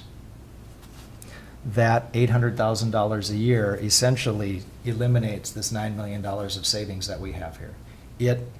It solves the problem of the operating budget related to the level of programs and services that we have now, but it reduces our capacity to what we're willing to bond for. That's a 10 or 12-year impact of that decision. A 19.9% increase this year, and then 4.9 and 4.9, and then down to the 3s, give us $10,375,000, so it's 1.3 million, which then, again, we would not be saving towards our capital purchases, but we're in a position that we can bond for the capital improvements that we need, and we haven't sized those. So either one of the 3-year balanced approach or a front-end weighted approach solve for the operational problems. We could also direct that we need to look at cuts. But if we make cuts, then we also aren't saving for our future capital needs and having the ability to buy down that that debt capacity that we'll have. And if we find that we do have to do, a $10 million improvement, or we need to bond for additional roads above and beyond what the transportation sales tax will fund, then that's going to have impact on the levy in the years that we do that. And it's okay to make a decision now to say we're gonna consider that later. It is, but it's best to know that making the decision now means this is part of what we're considering for later. And if we want to plan for a better 20 years than the last 25 that we've had, then we have to be thinking about that now in this year's and next year's budget decisions. Yes. And it feels like for the first time, we're being able to drive with looking far down the road rather than drive with just looking at the road right in front of your tires, which makes it way harder to drive, and you can't make, That's why you hit the potholes. That's yeah. So I just think it's a smart thing to do, and because we will have to have those discussions regardless. So I had asked Brady in, what was it, Brady, 2003, we had the 25% levy? Right. Because a lot of people are looking at us and they're saying, It's never well, been you, done before. Yeah. well, no, they keep saying, you say it's gonna be 3 or 4%, but we're all liars, so we're lying. So I asked Brady if back in 2003, the board had had an administrator and a financial planner and had said, we're gonna do this 25% increase, reset, pay our debt, and then do a 3% levy from here on out, we would be ahead of where we are now, if we had done that back in 2003. So it is possible. Yeah, I mean, we've talked about that, and this was We a can't real... change the past. This is a real specific question you asked, and, I'm sorry, I have to be specific. yeah, no, so just looking at a specific time frame from 2002, where we had a 25.36% levy increase, and if we just levied exactly 3% every year from that time, instead of the minus 1.86, 4.81, 10, and so forth, we would have amassed a total levy of $84,860,000. With the 3%, we would have amassed $85,147,000. So we would have had a little bit more, but the levy last year would have been $6,669,000 because we wouldn't have been up and down. But it would have been the same wealth transfer in taxes. And then if we actually went to the, let's say, the 14.9 this year, added that in, that would take a total of $93 million since 2002. That would have taken a 3.8% levy. We could, if we'd have done that every year since then, that would still have amassed the same $93 million. So it just shows you the power of hitting a steady, sustainable number and not being pulled down and up and down. And see, it's the same it's the same wealth transfer. Right. You know, from taxpayers to government, but I think it's a lot more manageable for us, for them, for everybody. It's kind of like, well, kind of not, not having the property valuations done on the 5-year quintile like we have, and people coming in saying, I have a 500% increase, because they hadn't, And it's slow and steady. Be the turtle. Yeah, in the end, it's the same basic dollar amount, but it has a big impact when it hits in a certain year, rather than steady. Which is possible. It's possible and hopeful, very hopeful. So, conversation, next week we set the top. The preliminary levy. Yeah, the preliminary top levy. So based on what we all heard yesterday, I would love to just hear where we are in our strategy. Do we want to bite it off in 1 year? Do we want to keep with the 3-year?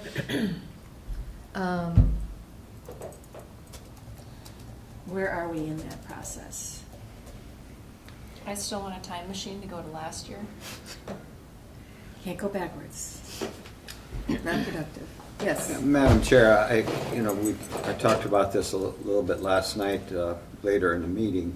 Didn't get any response from the people here, but I will say that I've been an advocate of spreading this thing out over the 3 years to deal with this deficit or shortfall in the budget that's about $550,000.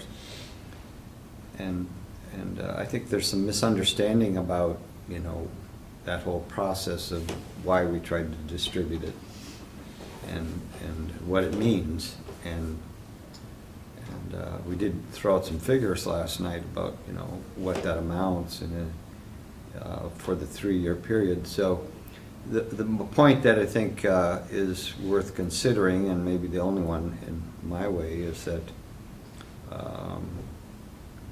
if we do it all at once, we do create a situation where people have a greater opportunity to benefit from the state property tax rebate fund. But I don't know if it's the best way to do it because it's, I have to honestly say that I campaigned on trying to avoid a 19.9% levy or whatever it was, but that's only thinking at the time, and more information sometimes is worth looking at. I guess I would ask, or maybe I could do it too, is how much of an impact will this have in looking at the rebate? Have we got any way of figuring that out, how that would work on a large scale, and what that would mean for the various income levels, so that we have a quantitative number, to look at. If it's not that significant, then I would personally advocate for spreading it out, because it just sends a message that we're conscious of trying not to do this, and take care of it in 3 years. So I mentioned the reason that we're doing this is that we have a deficit in our operating budget of $1.5 million or $500,000. So, and I really think we got to take care of that. Otherwise, it's just going to be compounding and becoming more difficult to deal with. And sooner the better. But so I guess I just expressed my thoughts on that. That we could take a look at how significant of a role this rebate from the state would have in looking at the 19.9 this first year. Anybody else like to weigh in on that? The circuit breaker is 12% on that. So if we did 14.9 for the 18 budget, that would hit the circuit breaker for most, and they would get it. Yep. And then if we did 13.9, they would get it again. So I'm thinking if we do 20 for 18 and then we get under 10, they won't get 2 years in a row of a break. Oh, good. So They'll get a bigger break the first time. They'll get a bigger, right. So, My gut says go high, so we have wiggle room. But I know that the hospital used to do that. They used to set it at 1.2 million, and they always had held it at the 800 of the previous year after they did their negotiations. And a few years ago, they said asking for the 1.2, knowing that they're going to do everything they can to get down, just creates heartburn and stress for people. So they stopped doing that, and they just set it at the 800 and said we'll get there. So part of me says put it at the 14.9 because realistically it sounds like the majority of us are very comfortable with that, but I would not be opposed to setting it at 20. I think in going around to the different town hall meetings, I'm hearing kind of the same message, that we live in Cook County. We benefit from a lot of things. However, there's a certain group of people, elderly, who feel that they are paying more than what they're getting out of the county. The younger ones are saying what we have now for Y facilities, what we have for the arts culture, what we have out there that we can attend because we're working really hard is good. So, but don't make it too stressful on us, because some of them are at a breaking point, and our Health and Human Services reflect that. So, and some of the comments that I received just as emails from folks who couldn't make onto the town hall meetings was, just keep on track, try to balance the budget, pay your debt, and then see where you can go from there. But also plan for the future. Yeah. Sounds like our plan. It sounds like they're in favor of our plan. Amen to that. Yeah. Because if we don't plan for the future now, the future will get here. And we'll be just like we were 10, 20 years ago. And today. And today. There'll be no plans. And we'll be going 0, 10, 4, Right. 0, 1, 10. 25. 25. 4, Yeah. 1, 25. Yeah, I'd And, like to you know, start I that. appreciate everybody who came to the meetings. I think we probably had over 150 people between all of the districts, and I took notes, and they all seemed to reflect the same comments, concerns, and we listen. And, you know, I was really glad to hear that folks were not aware of the tax rebate they could get on their property. Well, now we're kind of reiterating that, and some people have gone forward to get that. Some have gone back 2 years to get rebates. So, I mean, it's not like we keep these secrets. It's just, how do you get the message out there? You know, we go on the radio, we have articles in the newspaper, on Boreal, on WTIP.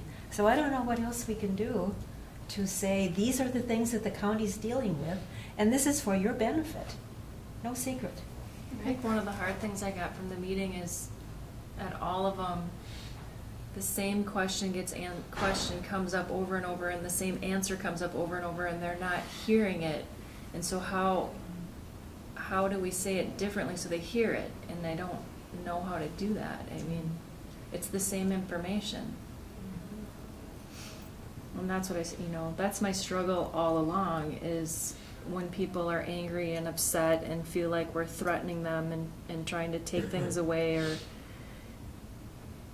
I feel like we failed in our communication. But then when I sit at the town hall meetings, it's not all our failure, it's a failure in listening.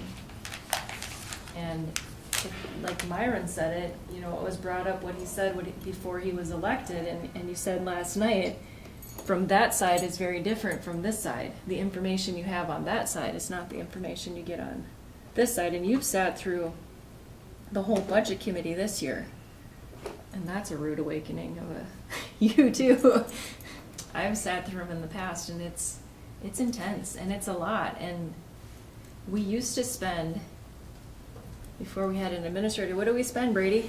Like every single commissioner meeting, at least 2 hours of painstakingly going line by line, and even then, people still didn't understand even then. And still said we didn't give out the information, and still would call me and say, well, you never told us. Well, we've just spent 25 meetings and 2 hours a meeting, and it's not easy. And it's not a flippant decision, and it's not something that we just do. It's tough. It sucks. I also wonder too, what is their definition of electing us? When they elect us, do they expect us to magically take care of all their woes? I mean, what is the expectation? It seems like from the meetings, they expect us to really just cut everything down, just act bare bones, but run the county that way. And it wouldn't serve them in the long run. So our job is to take more responsibility than that, and to be more thoughtful than that, and to educate ourselves better than that, and to bring forth our intelligence in really getting at their underlying issue, which is fear, and acting appropriately, and not being fundamentalist literalists. I guess that's sort of what I've come to is, if I was to really act literally on many of the requests last night, they would be worse off they wouldn't be better off. So they'd really like us to take care of this issue for them. So that's what I'm trying to do. I want to make a good decision that actually looks out for their well-being in the future and the well-being of their children and grandchildren and great-grandchildren. Not just react to their fear of what's happening to me today. Because a lot of that fear is it's not real. I think the fear is bigger than the actuality, and I guess that's the other piece, that maybe we haven't, we didn't take much time, because it was really about listening to them. We didn't take much time going over what the actual dollars were. We didn't really respond to them with what this means. So it's $150 to you, so-and-so, and it's $25 to you, and it's $30 to you. Because with that perspective, you really see the fear for what it is, fear, not reality. And then when it really is a fear of something, there are safety nets available. And that is not to diminish the people who are really realistic about their fear, because it's real. It's real to a lot of people. But we still have to take care of Cook County for the greatest good and serve them for today and the future as best we can without taking everything literally. We have to use our own intelligence to interpret what they're really desiring. I believe everybody wants a better Cook County tomorrow. I think the hardest part I had at all the meetings was there was an overwhelming, we don't want you to be the federal government, we don't want a $22 trillion debt, we want you to balance your budget, we want you to be even, but we don't want any more taxes. And you can't do one with the other, and so we're, again, not explaining it. We can't do it. I think what I heard last night, and I'm hearing from people that I talked to, that I think they want us to balance the budget. I heard that. I hope the rest of you did too, that even though they were not wanting tax increases, I think they acknowledged that they wanted us to balance the budget. And I think that's good. That's important. And that's significant. And now I think the trick is, how do we do that in a judicious, a very logical way that represents, their concern. And so I think to some extent we've been successful in saying, we want to balance the budget. And I guess the issue is how we're going to do it in the light of our capacity and parameters and decisions about how we're going to provide service. So I think we've done well on that one. From what I know, people acknowledge that, no, we've got to deal with this, or it's going to be problematic. And also, I think a positive thing is, at least people are starting to realize we're looking more and more to the future.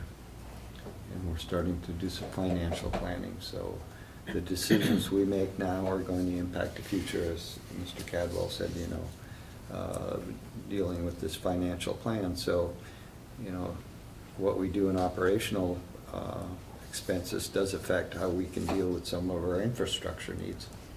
And that plays out in the future. And I would think we have to look at that too. So, but I guess I said it, people have their personal issues with taxes. And I hear that, and as a commissioner, and I acknowledge it, and I think we really tried to do the best we can, but also, I mentioned this last night, that at least myself as a commissioner, I'm always looking to the future and on how we can better get to where we want to be. And so, sometimes it's not what we want to do, but maybe what we need to do in the best interest of our future, that, as far as we can predict. But so I felt good about the meeting, and I really want to thank those people for coming and expressing their concerns. And, as I said, I think people understand that we need to balance the budget, and I think that's very positive. So I'm wondering, since we're setting the levy next week, can you present something to us in terms of if we set the levy at 19, we can always go down, we can't go up. to balance the budget within a certain parameter. How that'll affect the median. Yeah. Thank you for that question. I was just figuring out how to present information to you before the meeting, and I think that we can, we have to address our primary assumptions when we're talking about the impact of the budget, and their short-term and their long-term. We've had conversations about the need for a full-time veteran service officer. We've talked about adding the additional 1.5 staff in Health and Human Services for 2018. We've talked about some of the other assumptions related to bringing in somebody to work with our systems administrator as we anticipate him retiring from our organization. And I think what I'd like to do is give you a menu of which of those assumptions we can carry with which of these numbers. And then we can discuss those, we can take a look at those, but then I think I can put those into context and help to prioritize. And the way that I would do that is based on the programs that we have now would be the priority, and the programs that we're proposing increasing or adding to are the things that we would put on the other agendas. And I can carry that out in 1 or 2 or 3 year plans to balance that. And I can also then work with this financial management planning spreadsheet to give you some idea of our capacity, that each one of, how that impacts our capacity over the same time frame. And we should be able to give you that information before you have to make a preliminary levy decision next week. I think we can summarize that. Seems to me, well, next week we have the Health and Human Service report. Would it be possible to put that into the 3rd week so we could spend our time? Shaw won't be here. That's why we Oh. need to make the levy, preliminary levy next week. Right, but we also have Health and Human Services, that's 2 hours. I'm just wondering, could we postpone that till the 3rd week? Oh, the And public do- health meeting. Oh, I The public health misunderstood. meeting, so that we could really spend our time on, Well, Or what do you think? we're budgeted to have committee of the whole in the afternoon of the 19th. And there's no reason that we just don't continue the board meeting and not plan for Oh. committee of the whole. So we're all already scheduled to be here all day next Tuesday. okay. Right. And I think that there's enough time for us to have that conversation. We'll anticipate that if the board meeting needs to extend past lunch, we'll take a lunch break and come back and finish our budget conversation and take the time that we need. But I'm not planning on having much of a committee of the whole agenda because we really need to spend the time doing So we'll this. continue So our you- discussion then. We've already got the time budgeted in everybody's schedule Right, for right. next Tuesday, so Okay.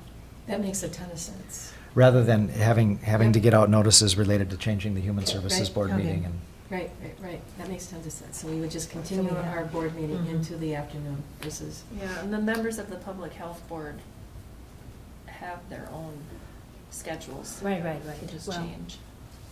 I mean, just our discussing staff can options. adapt. This is important. It is. Was the $8 million or whatever planned for the County Road 45, are those numbers driving this at all?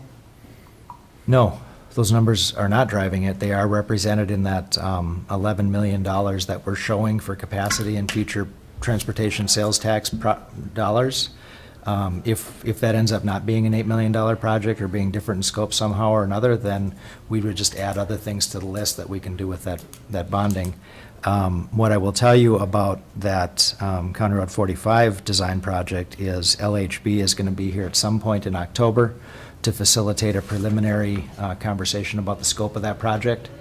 And I have asked WTIP staff to go through the dates because I want them to speak to any conflicts or any programs or any football games that might interfere with people wanting to attend that public meeting.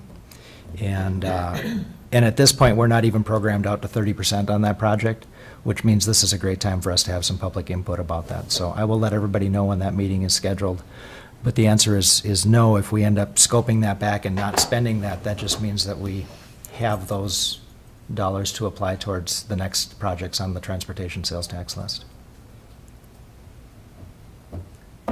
I think I listen to a whole different group of voters than the rest of you do. I listen to the people that elected me. I listen to the people, the gentleman in the audience last night that said he's a senior citizen, a good portion of the county senior citizen, that rely on Social Security, and this will really affect their income, and I'm more into spreading it out. And as far as the levy you're proposing now, you will be getting an opposing vote from the owner. Commissioner DeShaw, can you just clarify that for me? So you're opposed to the 14.9? Yeah, we need to spread this out, you know, you need to listen to the people that elected you. We are I listening to do. people, and I'm trying to listen to You you know, too. I just made a proposal to cut $250,000 off the highway budget and put it on later on so we can get these graders paid off. And I don't get nowhere on it. That'd be the fourth time I asked, which will cut down on the levy. And it's just, it's frustrating, you know.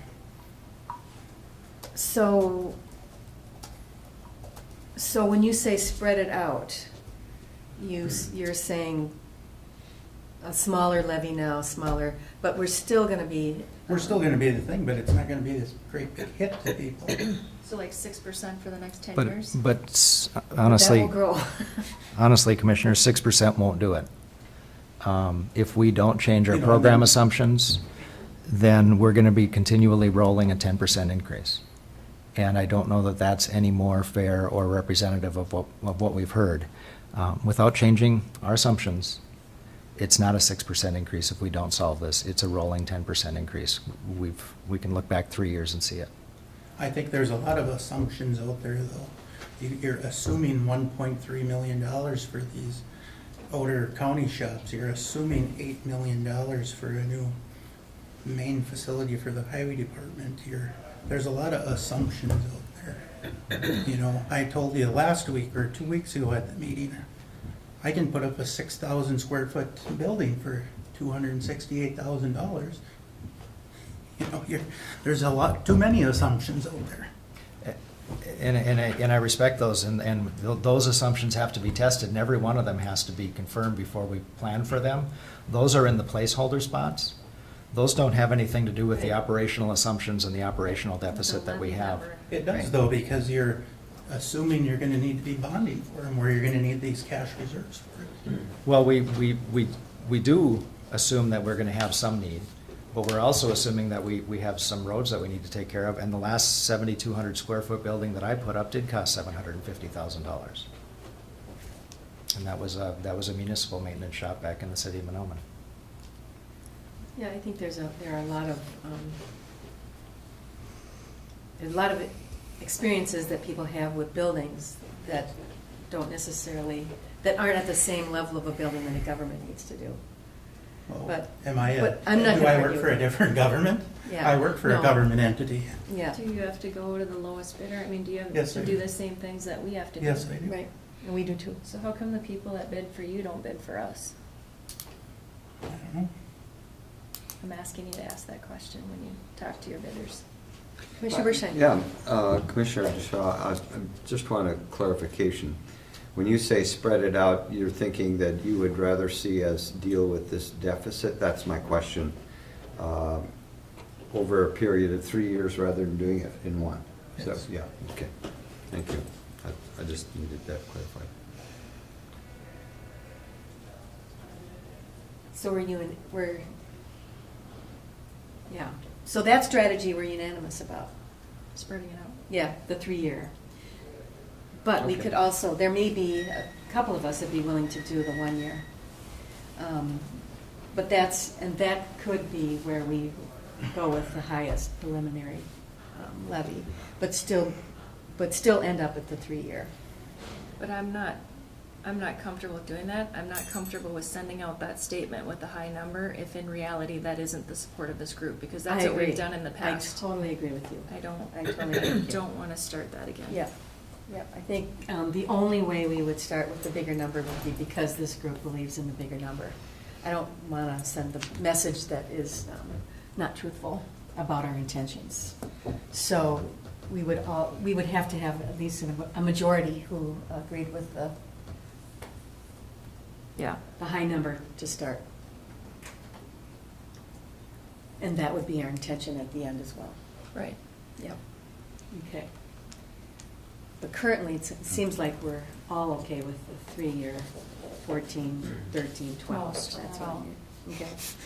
Okay, Commissioner Bershon. Yes, and I guess, you know, I would like to speak to that because I thought about this a lot yesterday when it first came to my attention that it might be better to look at it on the standpoint of the rebate. But, you know, I think what I heard when I campaigned, and I'm not the newest one here, but is that they would, you know, like us to plan more carefully for the future. And so this is a way of doing that, saying, you know, we're going to try to ease this, you know, impact of this deficit and spread it out where it's not all that costly, but 3 years. And it's also giving us the discipline to start thinking, even though we do the levy every year, that we're also looking at, you know, directly at year 2 and directly at year 3 at the very minimum. And also with the financial planning document that's going way out there. So you know, as I've thought about this, I think I would agree with Mr. DeShaw that we should spread it out with over 3 years, and that was my intention from the very beginning. And I think if we could agree on that next week, that would be important. We had lengthy discussions in the budget meeting about 1 year versus 3. I hadn't thought about 3 before. But, wow, that makes sense. Did you have discussions that if we set it at 20 and then we're below 10%, if we do 14, 13, and 12, there's a good chance for the next 3 years we're going to have the same group of people coming in and telling us that they want it to be less. And if we just do it in one shot, then we might have less pain.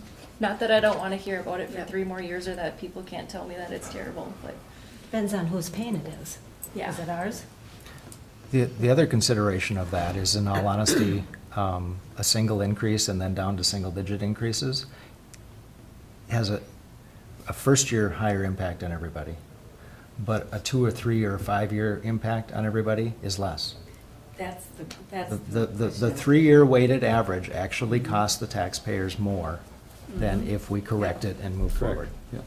And there are people who made that comment at some of the town hall meetings as You know, there well. was one guy that suggested 30%. I was like, He was reading the numbers we'd previously given him. yeah, right.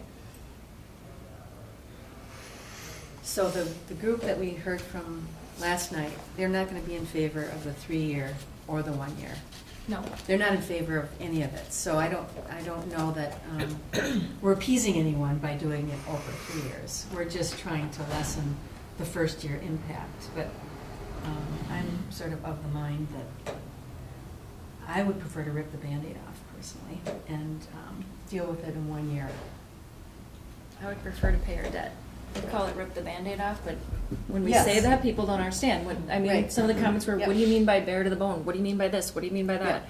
What we mean is we are running at a deficit, not 22 trillion Yep. billion, but we are running at a deficit right now. So a one-time, turn the clock, sets us straight.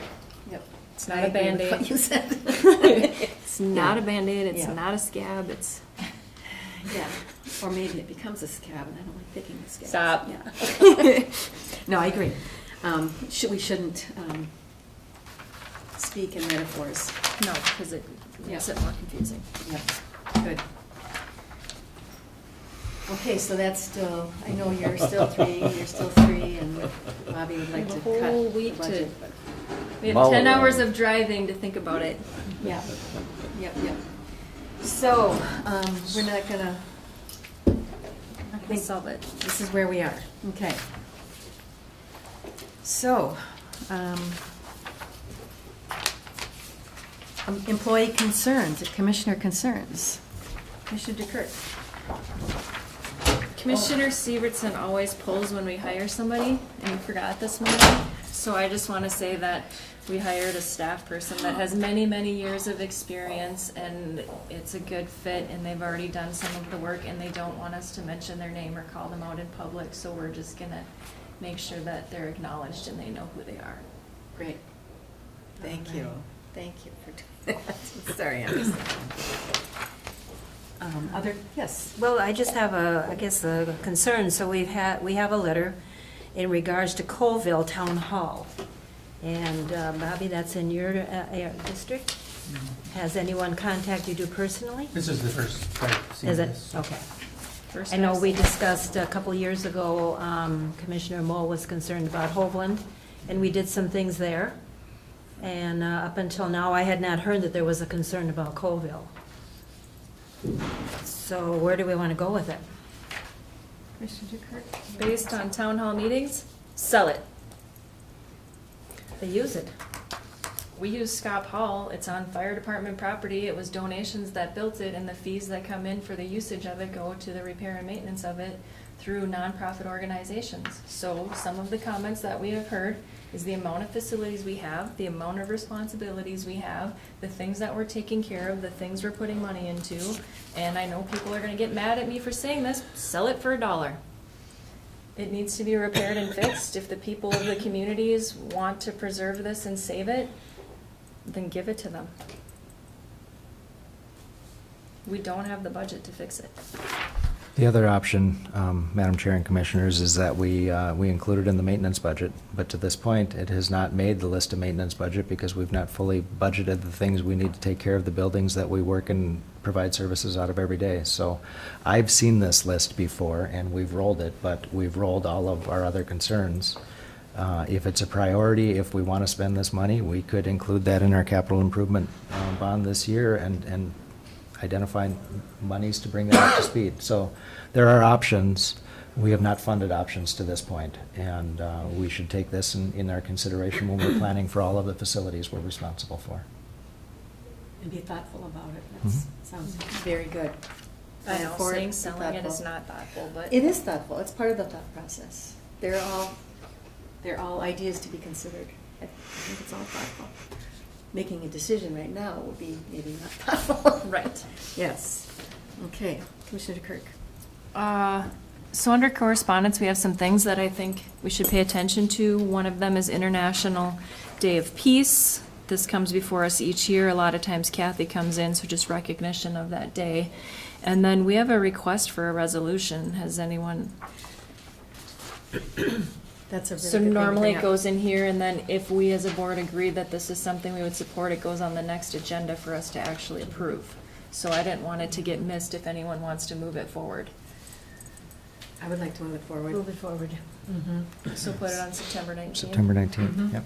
And then if anyone has any changes, send them to Jeff in language or wordage or anything. I'd really like to move that forward. Thanks for remembering to bring that forward. Other commissioner concerns?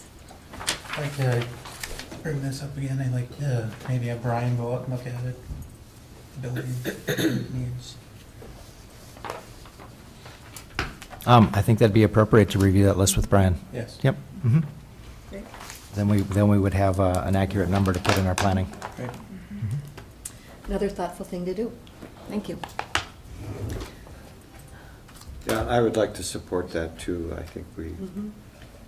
you know, we need to deal with it. It's our property. So, Great. You're gonna be shocked by that list. We just keep putting it off. We're here to think about. Okay. WTIP interview, Commissioner DeShaw. I'll pass. You'll pass. So you won't do it? Is that what you're saying? Or, okay, so. Okay. Commissioner DeShaw, do you want to be taken off the rotation list? Sure. Okay. Someone want to take a place? Oh, boy, okay. I think I'm up for, who's up for next week? I don't know. It got revised and I haven't got, I don't have a revised list. I got it on my here.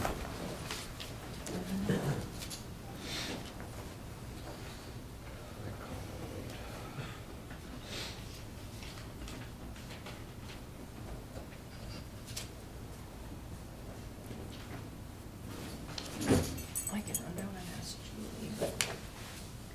I think I might have it here, I'm not sure. And it would be a matter of Doing it now. doing it right? now. Yep. You know. Here it is. Jeez, I can't read it. Long night. You know, while you're looking that up. Well, I don't know, this might be the old one. If it's the old one, it'll still work. It looks like it's, This is the Jan. old one. The old one would have been Jan for September 13th, and then you'd be next week. Well, I'll do it if Thank you. no one else is volunteering, I guess. Thank you, Commissioner I Bergeron. might as well. That's great, thank you. I just got an email from somebody watching, and he said that Heidi's on the list for next week. I can take it. If I'm on And then the- I can ask Julie to restart the rotation. Someone who's watching who wants me to come down there, I'll take it. Thank you, I kind can't- citizen. What am I on? You out Who's there, on whoever you first? are, thank you. Would you let us know? So, I we'll- don't have the We'll redo the list, and Commissioner DeKirk will do the. I'll go there after this. Yep. I'm on We'll my go way there after shortly. this. I just can't do it the 27th. It's all good. We'll make those, we'll have that Adjust. new list probably by next week, so we can do those negotiations. And we have Commissioner DeKirk's favorite activity to do today is to thank people for their service. Well, it's very fitting. The first one is Lindy, 24 years, and she was here until almost 9 o'clock last night because I saw her in the hallway waiting for us to skedaddle out of here so she could get her job done. So thank you. Rowan, 5 years. Melissa at law enforcement, 4 years. Pat, who was also here until the wee hours of the night, 22 years. Valerie, who was also here until wee hours of the night, has 1 year in for us. Andrea in public health, 4 years. Michael Smith at the Recycle Center, thank you very much, 24 years. Wow. Wow. Yeah, I mean, we have some long-term. 24s, Yeah. and 22. And not to forget another road and bridge, Kelly Schleep, thank you very, very much. Thank you. A motion to adjourn, So moved. second. All those in favor say aye. Aye.